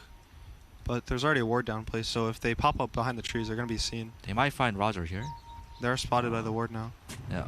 Yeah, looks like they caught him just a little bit. But interesting ward here. What's the purpose? To spot the Earth Spirit or something? Well, they saw them place that. 30 seconds. Interesting. Or didn't see him place it, but he predicted it. He's assuming there's vision there, so this must be like a common thing at this point. They saw them pop the smoke, and the Dire team didn't know that they were spotted. So the Dire team thought they were still out of vision. Navi, the support, wanted to probably ward so that they would see the lanes. I think they want to get really strong lanes. They want to match this Earth Spirit up versus this Arc Warden, because they're not sure which lanes the Arc Warden are going in, or the like Leshrac lane. They kind of want to try lane it maybe and fight it. So. Do you guys think this Dire Ward that they place, the Navi place, is going to be useful though? Because it feels like they're... I guess it'll spot one rotation, right? Because there's only 2 walking paths to go mid from bottom. It's just to catch the lanes. Gotcha. Catch the laning phase. So Ramses did a smart thing. He realized that there's a ward there, so he's pretending to walk top. And now like all stuff is happening and he's just sitting there. To wait to see what the lanes are? Yes. Basically? Okay. Arc Warden's getting gone on mid. Taking some damage. Should be fine.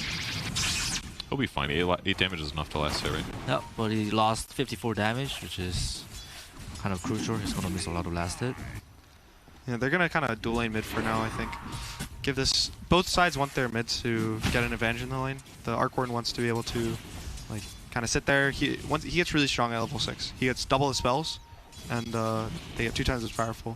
So, if you can get him to that point, he's a very strong laner. But before then, he's weak, he's slow, his damage is a little on the low side, so he can't really, you know, contest last hits that well. So. In the end, Navi VP got the lanes that they wanted, but we're gonna have an under-leveled Tidehunter because he's gonna have to walk all the way bottom. And we're gonna have a fatter Roger. Roger's like level 2 already.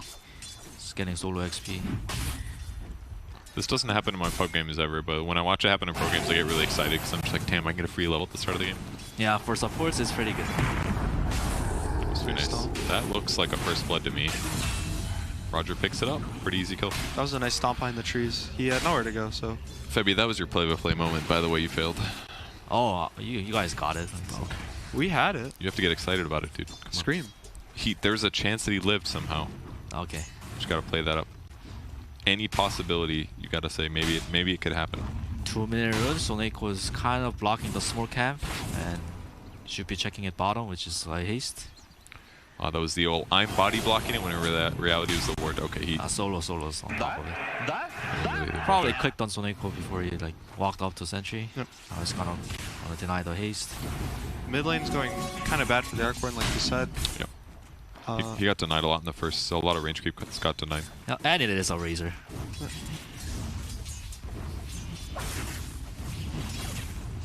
I don't think he should be too sad. Once he gets level about 4 or 3 or 4, he can now last the range creeps pretty easily with his Spark Wraith. And sometimes you can place it on the high ground if he walks too far up. Guarantees, you know, some magic damage he takes, so he might be able to whittle this Razor down if he doesn't buy enough regen. I mean, even though Magical has so many denies, he's actually really not that far behind in levels. It's like a quarter of a level or something, so... The Earth Spirit was sitting mid for the first wave or two to try to help secure it, but because of that... Oh, let's look at top. Huge stomp. Can Ramses follow up with a stun? Yes, he can. It's a level 2 Edict, so he is going to do a lot of damage, but there are creeps along. So. Oh, Blizzy might die though. He's following. He's gonna have to sell. One more hit. He nice starved up. He has another backup starve, so it's okay. Earth Spirit also backup cell, so both of them are gonna kind of heal up. Alright. Well, that's pretty good value for Ramses. Although Ramses is also out of regen. So. Yeah, but ET is gonna go back. He's gonna get the regen for the Leshrac, so it should be all good. They're gonna go on. Oh, we have a rolling boulder in. But this might be bad for... Oh, they got him. Free kill. I thought he would get the stun off. Good pick up. Yeah. Saya kills himself to regen himself. Where did he die? It was just a deny. Oh, here. I see. But bot. Okay, just a support kill. I thought it was like, where did he get that kill? So, what do you think the timing of VP is? Do you think they're gonna try to just like delay Febby? It's a tight 6, obviously. Tight 6 and Leshrac Edict, they're just gonna group up together, try to make space for Arc Warden. While I say that, the rolling boulder and a kick mid, But knowing no one knows that there's no more stuns, so he just TPs out to safety. He did TP to base though, so he's gonna miss a full wave of XP. Yeah. Maybe a wave and a half. A bit of a misplay, but at least he didn't die. 16 denies now on Razor. Went double Wraith Bend this game. Zayak's ready to go again. Went 2 Boulder Smash. Where's Zayak roll and annoy him again? I mean, see how long it takes to spot him. They still don't see him yet, or they see him now. This crit rate is very good for Zayak to come to gank him. To push them forward, scans it this time. He knows Ursprit's here. This would have been a great time to roll in again, but no one's gonna have to go back. It's really zoning from the lane just by being in the general area. It's nice. Roger might spot him out though if he rotates towards mid right now. Is that gonna matter though? I don't think he can really stop anything. They're gonna try to get bounty Okay. runes. Oh yeah, true.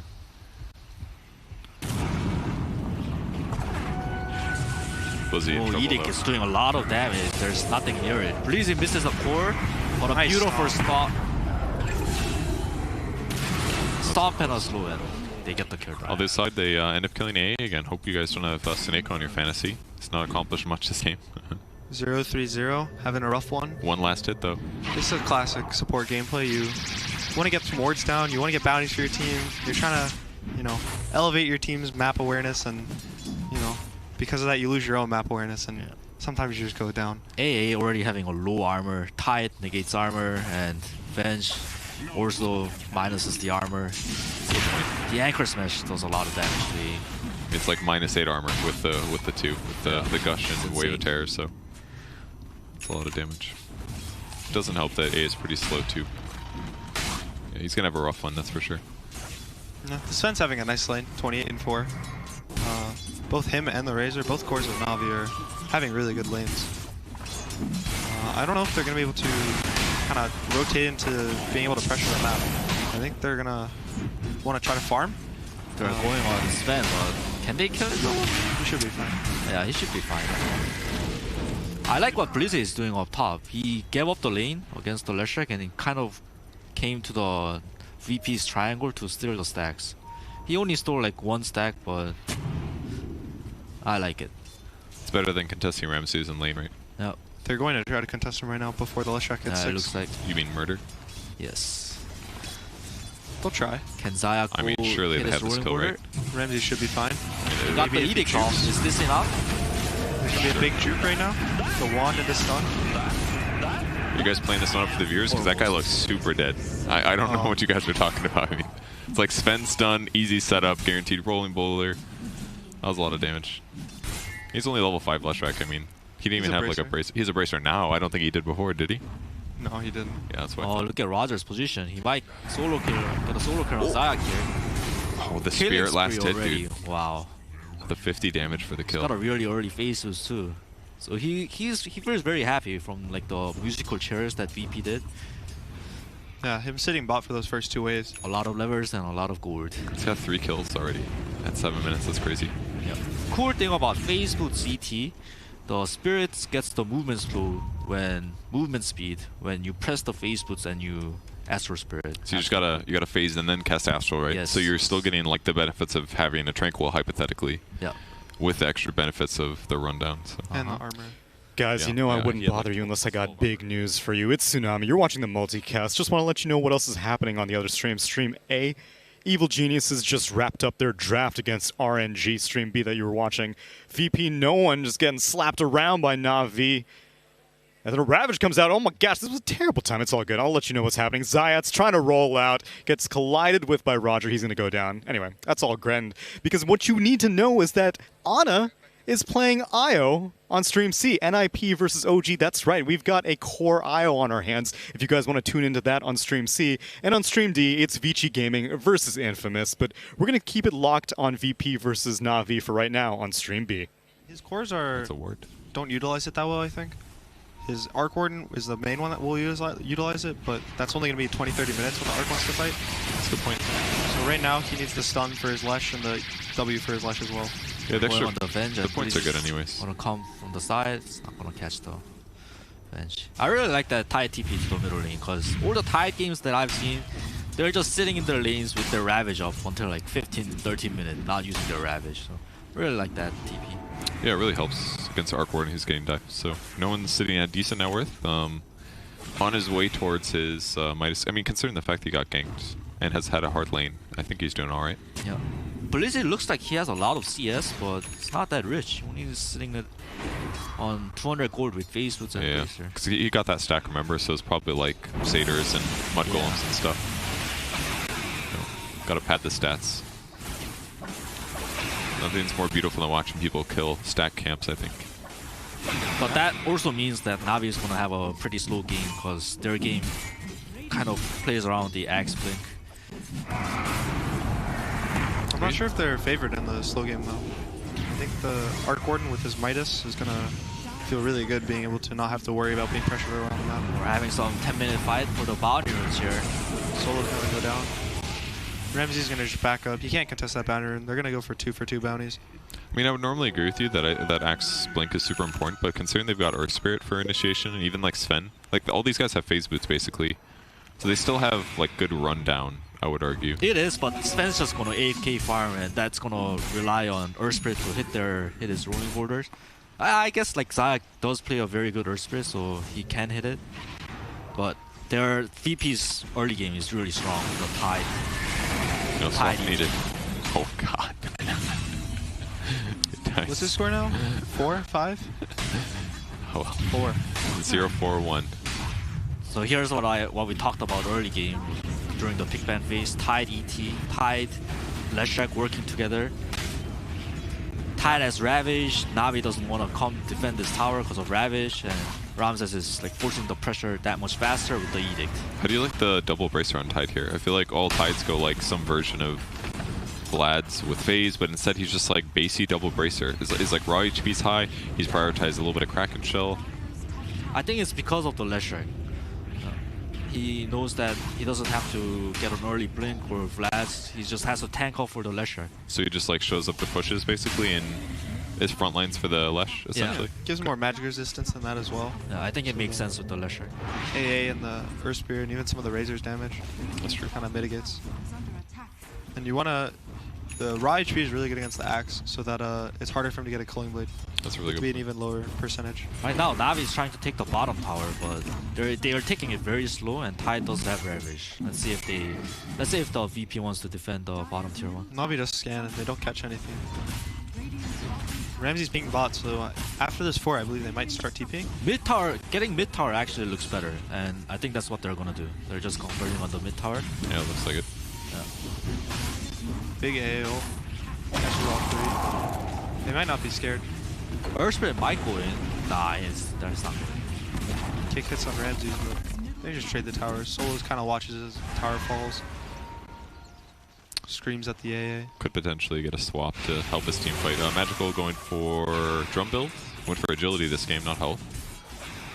How do you choose the talent? I feel like a lot of times Razors I've seen go health. Maybe that's just China, but during the people started picking him again a lot when the Rod of Atos build was popular. And when you had that, there was a big argument of whether you were too tanky, so you did need the health, and you would go agi, or you wanted, since you were tanky, you'd want to be even more tankier. So it's a lot of player preference whether you want to be the even more tankier or you're comfortable with how tanky you are. So I think right now he feels that he's really tanky and he wants to be able to deal damage during this call, deal damage during this magnetizing AO, and kind of get burst people down much quicker. Solo. TP coming in from ET. Can they get a counter initiate here? No, they can't. It's a nice kill. No illusion. That's okay.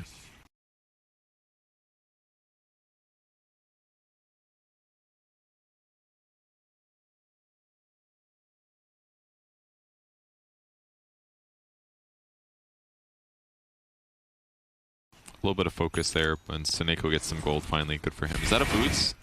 Congratulations, Seneko. He's upgraded. Blizzy almost has Blink Dagger too from farming bottom lane for 3 minutes.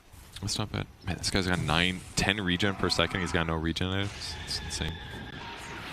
He gets spotted out by the Spark Wraith and pinged out. I think he should be fine. They don't really want to run at this Axe. Or do they? They're TPing out. Oh yeah. It's gonna be Avenge coming in though. He gets out hit by another Spark Wraith, but they have not much catch, no Blink Daggers. Oh, they're going on Lesh, same thing. Oh, Nice Zayak Earth Spirit doing a lot of work. Tiff again on the Leshrac. I feel like we saw this picture again yesterday. Can Zayag make it? No, Roger ensures that. That was so value though. That's insane that they got to do that twice in a row, and it's such a cool threat. Like, A could basically be anywhere but helps he's on that side of the map to make it faster, and then just a rolling boulder, and then they just get completely abused. He's so close to Yules too. He almost had the money. He thought he was gonna maybe get the kill, but the low ice blast cooldown, man. I remember seeing that yesterday against EG2. These two supports from Navi, they were working together to kill the carry position from EG. Yeah, that's right. Yeah, and we're seeing that again with VP. So. And in those ganks, though, it was a lot of like Axe into Earth Spirit into Ice Blast, but they're coordinating this so early that even though he didn't have movement speed, it didn't matter. Like, Snake gets 6, and all of a sudden, they've got kill potential against pretty much everybody except for Tide, maybe ET. Yeah, a lot of, after watching Navi, their support movement is very good throughout the whole game. Early, mid, and late. I think Snake and Zayag make a lot of nice calls together. And this A is kind of a key part of their strategy, I think, so far. How do you make good movements on a support normally? Is there like just behavior things where you just like feel like where you should be on the map kind of a thing, or is it like you're communicating with your other support and like setting up ganks constantly? Like, you have to know like how much damage it's needed to kill the opponent core. I think that's the key. And you want like low number as possible, so it's not as obvious. Of heroes? Yes. Okay. And that's why the AA is so great. A provides damage, Earth Spirit provides lockdown, so these two heroes work very nice together. The only downside is like they need an initiator, so I think Navi covers it up well with Axe. We're seeing this combo a lot too from Navi, Earth Spirit, Axe. Yeah, it definitely is nice to have a mobile support that essentially is a built-in Blink Dagger. That's pretty cool. Yeah, but he's buying a second Blink Dagger then. Why not, dude? Then you can blink out after blinking in. That's weird. A lot of Earth Spirits tend to tank up, but Zayag buys blink a lot. I think the blink is good. It lets him jump on the arc warden without fear of,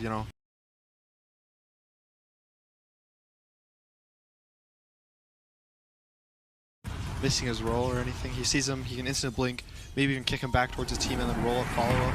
That's true. He could have a better chance of like silencing a Tide before he ravages and stuff like that. Another A blast coming bottom.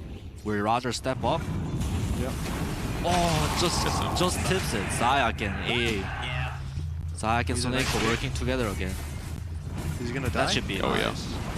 That was X is in charge of killing top, and Earth Spirit is in charge of whoever's coming bottom. And then at the same time, the Sven.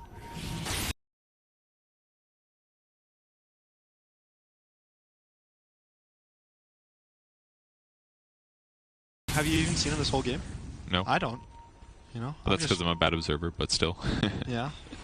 But he's just been hitting the creeps, sitting top of the net worth with 8.7k gold. He's having a really nice time this game. Yeah, we've also seen Arc Warden kind of AFK farming too, so that's the one downside I'd say for Navi is that hero's kind of been unpressured, but even still, like killing the Lesh once and killing the supports on this side of the map is still pretty good. Got a dire scan top. They're thinking about pressuring top a little.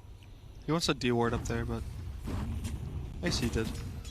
This tower is not that important for Navi to take. I don't think they should force a rotation to, commit a lot of resources to take the tower. This playing in the bot lane is really good for them right now. That tier 2 kind of opens up the map a little more. And they're already getting a bunch of kills down there, so I think if they keep playing in that area, it's beneficial for them. At the same time, VP needs to control that area. I think this bot jungle is going to be the most important place for wards right now, for both teams.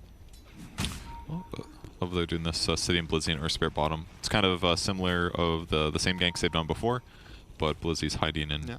Rob just smears it too, so it's a battle of patience here. I mean, he could be trying to do the same thing, bring Roger over. They actually are smoking over. They just walked into each other, Yules and Earth Spirit. Roger solo coming over too. He stopped at the last second to cancel the roll, and he's going to go down for free. That's cool. That was unfortunate for both teams. The Leshrac walked up to try to get vision, and he walked directly into the Earth Spirit, so there's nothing you really could do. I mean, I'm sure they're happy to get that kill. It's not terrible. Another topic that I wanted to talk about is look at what... Bottom. Blink Dagger, nice call on the Leshrac. Will there be spins? 2 more spins and it'll go down. Nice. Didn't even need the He chop. got pretty lucky with those spins. Yep. Yeah. Snakeo's doing a really good job like setting up these hero positions. He knows where everybody on VP side is going to go, and then his initiators are in position. Yeah, they keep playing off cooldown. Every time the A is blast off cooldown, they've already planned for their move, They shoot it out and they get a kill. It's really good to watch. Like, he died a lot in the early game, but like after watching these last like 4 kills, it completely makes sense why they opened A. Yep. Which feels like they play around this so well. So what did you want to talk about? I was talking about how 4-step is kind of being an item of the game, an item of the tournament right now. Look at what Roger and Solo queued. Both queued up 4-steps. I think it's a lot about wanting to be able to kind of reposition the heroes for these big team fights. There's a lot of team fights. The games are getting drawn out. Going high ground's harder. 4-staff helps both sides. You can, if you're ambitious, you can try to aggressively 4-staff, or you can 4-staff your team out when they get initiated on. So I think it's a strong item. I don't think it's gonna be too like hot of an item. I don't think everyone's gonna want to buy it right now. So you think it's just this game potentially? Because Yeah. I don't think it's great against Axe, but against Razor it's obviously excellent. That's maybe the bigger one. Against Sven it's super good too. Yeah. If he blinks in and stuns a guy and you push him 600 units away, a lot of times that's... And a lot of times too, if you go to initiate on somebody, A is already expecting that person to get stunned, Yep. you know? So if you force him, as the stun comes out from Sven, it like messes up the A Ice Blast, and then it's like, boom, one hero's dead, effectively. AA Blast running towards top. They're gonna try to kill the Tidehunter. He has no TP this time. Yeah, let's see. He should die during the duration of a call. He has no save. If he wants to commit the Ravage, he can maybe live, but I think he's gonna, understand his intended do. There's TP from Roger. Oh, a nice swap from Solo. Yeah, he'll live. A nice another swap from Solo. Maybe everyone's gonna live. Roger has 16-1 too. Roger might go down 2 more hits. No, he's got one. He's got one. Really well played by Virtus Pro there. Core misses just missed Solo. on the Solo. He's got no TP. He should go down. Really? Or He might just He's walk got away. Glenn. Duke of his lifetime? Zayak's coming with Blink's yours. coming off of cooldown soon. He's gonna blink the call. He thinks better of it. I mean, that's real deep. They got the tier 1, but that was a really good play. So the fact that they saved Tidehunter, that was a BKB on Razor the first 10 seconds. That was excellent. And they lost 0 heroes. And Nine Pasha still has Ravish. Yeah, I thought he would have to commit the Ravage to, live layer. It was so close. It was like one more hit and it's over. He did have his pipe. He popped it very late, so he knew the AA Blast wouldn't kill him. That's a good point. Good to save it. It's like saving your wand, basically. Yep. No one's going full greed here. Midas, Mjolnir into Trevor. He's gonna be shooting off the charts with that GPM. Yeah. The bots is really good. Na'Vi doesn't have much split push catch that they can do quickly. They have no heroes that are going to buy their own bots. This Axe can maybe kill the clone, but that reveals his position on the map. He's going to be able to push all these lanes out, get a lot of map control for his team, feel good about himself. I think he's going to start passing this Sven maybe in the next 10, 15 minutes. So obviously showing yourself is kind of bad because then they don't feel as vulnerable on that side of the map, but are you saying it's just worth it because the Tempest Double is so easy to just throw in every lane and they can't deal with them fast enough? Yeah. It's also that you see the Axe, and sure he kills your Tempest Double, but now your real hero can go out. Oh, smoke from Na'Vi. So now you know Axe isn't there, Yeah. or because they use the combos. Yeah, Solo might just walk into the smoke and get caught. Looks like they're just gonna find the Solo. You can see Blizzy and snap. Magical Oh. are going to try to catch an extra, but Swap though. Zayak's there. they commit, get the kill. They might try to rotate into another tier 1. The cut's fine. I'm sorry, other way around. One's trying his best to defend the tower. His Midas, no. Doesn't care. So painful. I care, dude. I think VP might defend this mid tower. We'll have to see Nine Pasha team. Oh, Nice beautiful big three-man stomp into stomp. a first splitter. Oh, it's just a level on Ruby, so it's not gonna do that much damage. But it might force them back. They're going to be really scared this. Sven still ult and BKB, but Yeah, they leave. yeah. I mean, Crystallize is so But low. top, look at top. Zayak found no one. It's the main hero too. Does have a TP. You'd have to TP now, but it's over. Access here without ulti. What a huge play. Blink probably makes it a lot easier to chase down some of these split pushing heroes. Look I would at assume. that 4-man tip. They're united. Na'Vi should feel good right now. Bottom too. They caught Tidehunter. Wow. Jeez. Huh. Those 2 heroes securing the kill. I guess Razor gets so much physical, and Tide's built all like anti-magic. It's probably straightforward. Yeah. Ever since 10 minutes, Na'Vi has been the one who's catching VP heroes. I don't remember VP catching Na'Vi. It's hard for VP, I think, to feel comfortable forcing because of this Arc Warden. I think this Arc Warden is making them play a little slower. We get some. Core for Breezy. Caught Roger. A Blast coming in. Blast forced coming in. out. It's gonna hit too. co-op crystallize once more too. It's, but solo jukes in.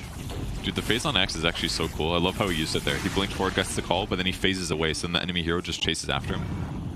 That was really awesome. Normally you need like a Force Staff or something to do that, but practically swapped the damn hero. Phase roots are really strong right now. They give you a lot for the price. Gives you armor, gives you damage, gives you a lot of movement speed. It's especially good on strength heroes. Yeah. They doubles their armor. So, do you think that Navi is going to feel forced to end this game? I think that they can, you know, maybe have the next like 10-15 minutes Look at of this comfortable. smoke, but no one though is gonna die twice. Yeah, he has no buy either. They might try to rotate into maybe a Roche kill. So you said they're going to feel forced to end the game? I think the VP lineup is going to feel really strong in 15 minutes. Once their BKBs get, you know, 7, 6, 5, the Leshrac and the ET are going to start, you know, popping off in team fights. I think that's what you got to look out for later. But as of now, with these big BKBs, nothing VP can do to stop them. Navi has been getting crucial kills though on no one twice. I think they're gonna be feeling pretty happy. If they didn't get those kills on no one, they would kind of feel scared. But like right now, they got their foot on the pedal right now. They're just go. I do think the most important thing for them right now is to just stay calm and keep playing how they're playing. Don't feel forced to end the game right now. Even though they're dying a lot, basically. Yeah. I mean, it just Navi's advantage now is massive. 6K is pretty huge, considering other things feel semi-equal. Bounty runes now, that's a quad bounty as well. It's just going to push their advantage even higher. BKB's ready on Axe, so he doesn't even worry about initiating now. I mean, they can still swap out whoever he calls, but he doesn't have to worry about Ravage anymore. He doesn't have to worry about less stun. He doesn't have to worry about ET stuff as much. Very good squiggly lines from Ramses. Wow. Is that how he's a pro? Yeah, and if you can see the bounties, they went from 6K gold to 8K gold. These bounties right now are really important for both sides. If you can get the map control, even if you're, you know, giving up some farm to the enemy team, but you're getting 4 bounty runes or 3 bounty runes, your net worth is just going to accelerate. And, you know, getting more gold. Greetings, friends. It's Tsunami with the multicast. I know you're enjoying this Virtus Pro versus Navi game, but want to let you know what else is happening on the other stream. Stream A, we got Evil Geniuses versus RNG, EG up 6K right now. On Stream D, we got Vici Gaming versus Infamous, and it's a pretty close game, 16-16 right now. But you know what I want to see? I want to see how this Ana IO is panning out. He's got the Aghanim Scepter, he's got the Dominator, and Seb's going in. Let's go to Stream C. The IO's in, it's just getting perma-disabled, and guess what? They're bringing the numbers, 5v1 on Ace. And that's why Slark's so hard against Axe. Like, at any point in the game, you're killable. That's like really hard to play against a hero that does that to you. Especially a hero like Axe who wants to play off map. Oh my god, and look at this, they just roam back bottom. If Fada gets found, you never know. Only 1 leap up currently. Leave it to OG to have no carry and be down by 7K, and we're like, I think this strat makes sense. We're just. It feels like at a certain point though, won't you get like some BKBs up, and then the IO won't feel as good, right? Oh, but here we go once again. You see those orbs continuing to go around. Will get a stop up, but Ana, he does not care. Jesus. Thompson snipes the kill, and they're just gonna get a middle tower now. And it's all free damage too. And you know, Peter like knew this was probably gonna happen, and now like you may know it's gonna happen, but you don't know how to deal with it, right? You've probably never seen it before. I mean, you've got to know it's coming. Like they saw the Ags, you know what the talent is. It's just I think they may have underestimated just how strong this timing for OG was, and how fast. Ana's 500 move speed just because he's tethered to a Satyr. Like that's pretty insane. And here we go. We might see a fight being started top. They will back up. It is Moonlight taking us on the Radiant side. Sox is there. How does it work with Invis? Obviously it'll hit him, but oh, they're gonna find one. It will be. It does. He's just gonna throw out his ulti immediately, but he will make it over. Will we be able to get the +1 agility? Looks like they might be leaving Jerks. A nice on the backside. They've actually found the IO. Will they go for him? They're still trying to get the tree. Tree will go down. Here we go. They're gonna bring him down. Oh my goodness, PPD doing some damage as well with the epicenter. There's gonna be TV back. It is a buyback. We know OG. They love buying back. There will be an ulti pop by this Slark. Will he be able to get away? He has a leap up in 2. The problem is it's so tough. He's going to leap over to his tower, but the shackle hits over to the creep, and there he goes. Okay, that shackle was hilarious. Oh my goodness. And what a team fight. NIP, they take a pretty good fight, but then with the buyback. You can see, though, they run out of gas. Like, that was an insane amount of damage immediately. Double buyback was used, and now Ana... Oh my god, look at this. Needs Zorps to go. Fada's just here right clicking. There's going to be a stun, and I believe that was... He's dead for 90 seconds at 23 minutes in. Yeah. the ball went a little too deep there. Level 18, by the way. He is the highest level in the game not by far, but he is. That just means he got a lot of experience to the hero's middle, though. There was so much ball to the wall, he's now on the floor. Yeah. Man, this is a lot. Kyle's look on his face. Kyle's just confused. He's just lost in the sauce right now. The one thing I will say is, like, the Slark build's like a throwback to, last year or something. He has the Echo Saber Shadowblade, which I'm confused because I feel like the Shadowblade build is pretty much why Slark was always bad against Axe, because you just I like Shadowblade Slark in the past when you would walk into a Sentry and you'd be like, oh, I'm in vision, push my Dark Pact, and I live. I 100% agree, but I think that it's merely about how the NIP lineup is built around Slark here. Okay. And they have limited ways of providing vision, right? But so many ways of capitalizing on it. If they can just initiate, fights are going to go down like we just saw. It's just they need to be the ones initiating, and OG will get wiped. It's just that they have to find those stuns to open. They just have so much invis. They have the... That's true. It's a good point. Only no tails here, but there will be a stun in by 33 doing a ton of damage. We'll just go invis. There's going to be a stomp. Will Ace go forward? Gets the kill, but I don't believe you get the permanent agility. They are going to Moonlight Shadow. We're going to get more here. Yeah, after using that dust, maybe they thought they already used it. Seb, he can't play. They're actually just going to find him. Will they save him, though? There's the tree armor, but it gets melted. Here comes the...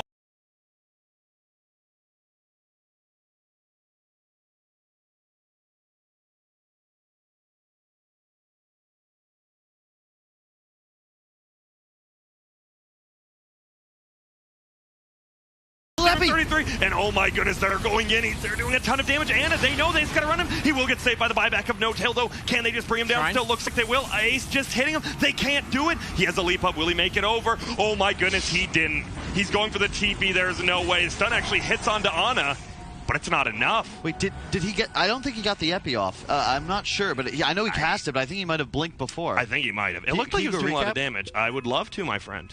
I don't know if that... It doesn't look like he did that much damage. Yeah.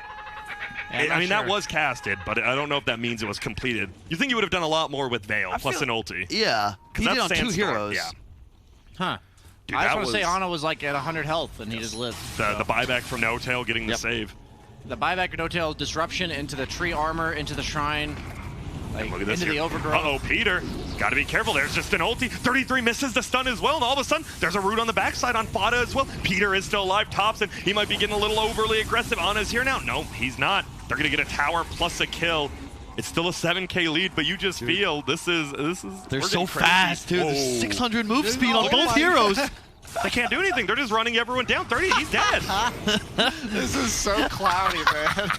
This is like a 4K party queue game. No, this is an OG draft, all right? It might as well be 4K party queue. It just so happens the TI winners. Yeah, I'm saying that, like, you just like, hey, guys, this sounds hilarious. Yeah. And you just pick it, and you're just like, wait, we move at 700 move speed. This is where we need to, like, cut to the face cams, and they're all just laughing. Yeah. Absolutely perfect. They do have the Batrider lasso. Dude, 26 minutes in, and guess what? We're going base. They're down 5K. They don't care.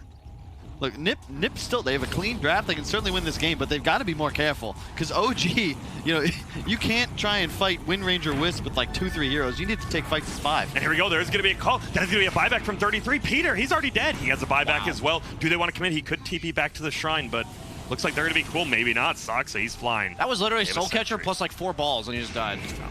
Dude, he's getting heart next on Ana. He's going to be indestructible. He's going to tether Thompson. And just run. And just run at people. He's just going to run at people. And even if you stun him, even if you go for Ana, right? This is the coolest thing. It's similar to their Spectre idea from last year, where he's still dealing all of this damage, even motionless, stunned in the center of 5. The balls will keep going. Yeah, doesn't matter. And once he's still stunned at level 25, he'll be attacking. As long as he's tethered, he'll be attacking a target. Yeah. So do you think he's probably going to go like Heart Maelstrom at this point? Yeah, he had Maelstrom earlier, but like, I assume it'll be that. It could be like an MKB too, like just any proc item, you know. And this is getting scary now. You look, you're like NIP, they've got this Mirana, they've got this Slark, they've got the late game, but the question is, can you get through these next couple fights? The other team has a Wisp carry. They've got the late game. You're right, never mind. It's over. I wonder if he takes the 150 GPM. I have to assume he would. 15 armor is a decent amount of armor. He's only got 9 armor, so First maybe. But gold per minute. Everyone loves gold per minute. There's going to be an axe call. It is going to be over on the side. It's Peter again getting caught out. Thompson, unstoppable. And you look at the top of the net worth chart now. we've got a new Seb's- leader. Nope, they're Is he going for not more? doing anything. Sorry. No, they were going on Seb, I thought. Sox is still flying. Grant, you've known PPD for a while. Yes. 1 to 10, what's the tiltometer right now? Honestly, I think he knows they're still technically in the lead, but I would say it's about a 6 out of 10. Okay. I think one more death, right? He died in his base solo. He just died right there. So I think one more death, and we're hitting the 8s and 9s. Ana just relocated bottom to clear creep wave. I like it. They're trying to set up Roche, I believe. Put pressure on the bottom lane. Control the He did take the armor, triangle. by the way. Sorry to interrupt. Okay, no, you're I good. love that. He's not going to die. And as we've described, his damage will not stop so long as he survives. Doesn't need boots. Doesn't even really need to use the hero necessarily. They'll just be toggling the radius. Dire Courier does end up going down. It looks like it was Ace who scoops it up. And now he's got the Alpha Wolf. Still tough. Jarek's, he went for a Glimmer Cave. I saw you had about 2.2k, maybe get a blink, but... Does Thompson have Ags yet? Yeah, no, Thompson wins second item Ags over BKB because of the bonus movement speed that you get is not capped. Yep. See the items here. Fada does have a BKB, though, so... Gonna be tough. Obviously, Tree ulti might be saved for that.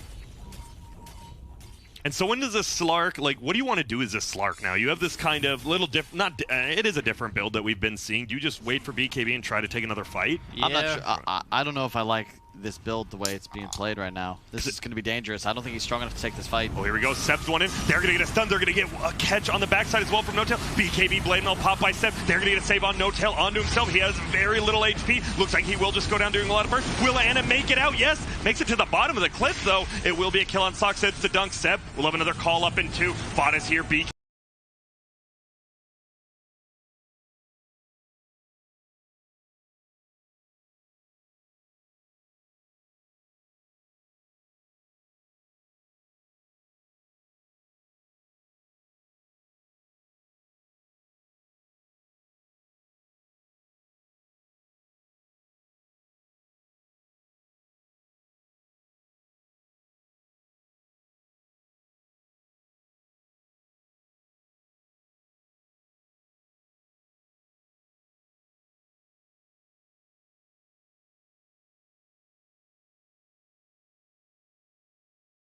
KB trying to aim Thompson, taking a lot of damage himself, though. The Shrine will be up in 15 seconds. That's not going to be soon enough. There will be, but does need to get out of there. Peter, walking away. Imagine these fights that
took away the damage on Pounce. Like, the hero just doesn't offer that burst damage for pickoffs very much anymore.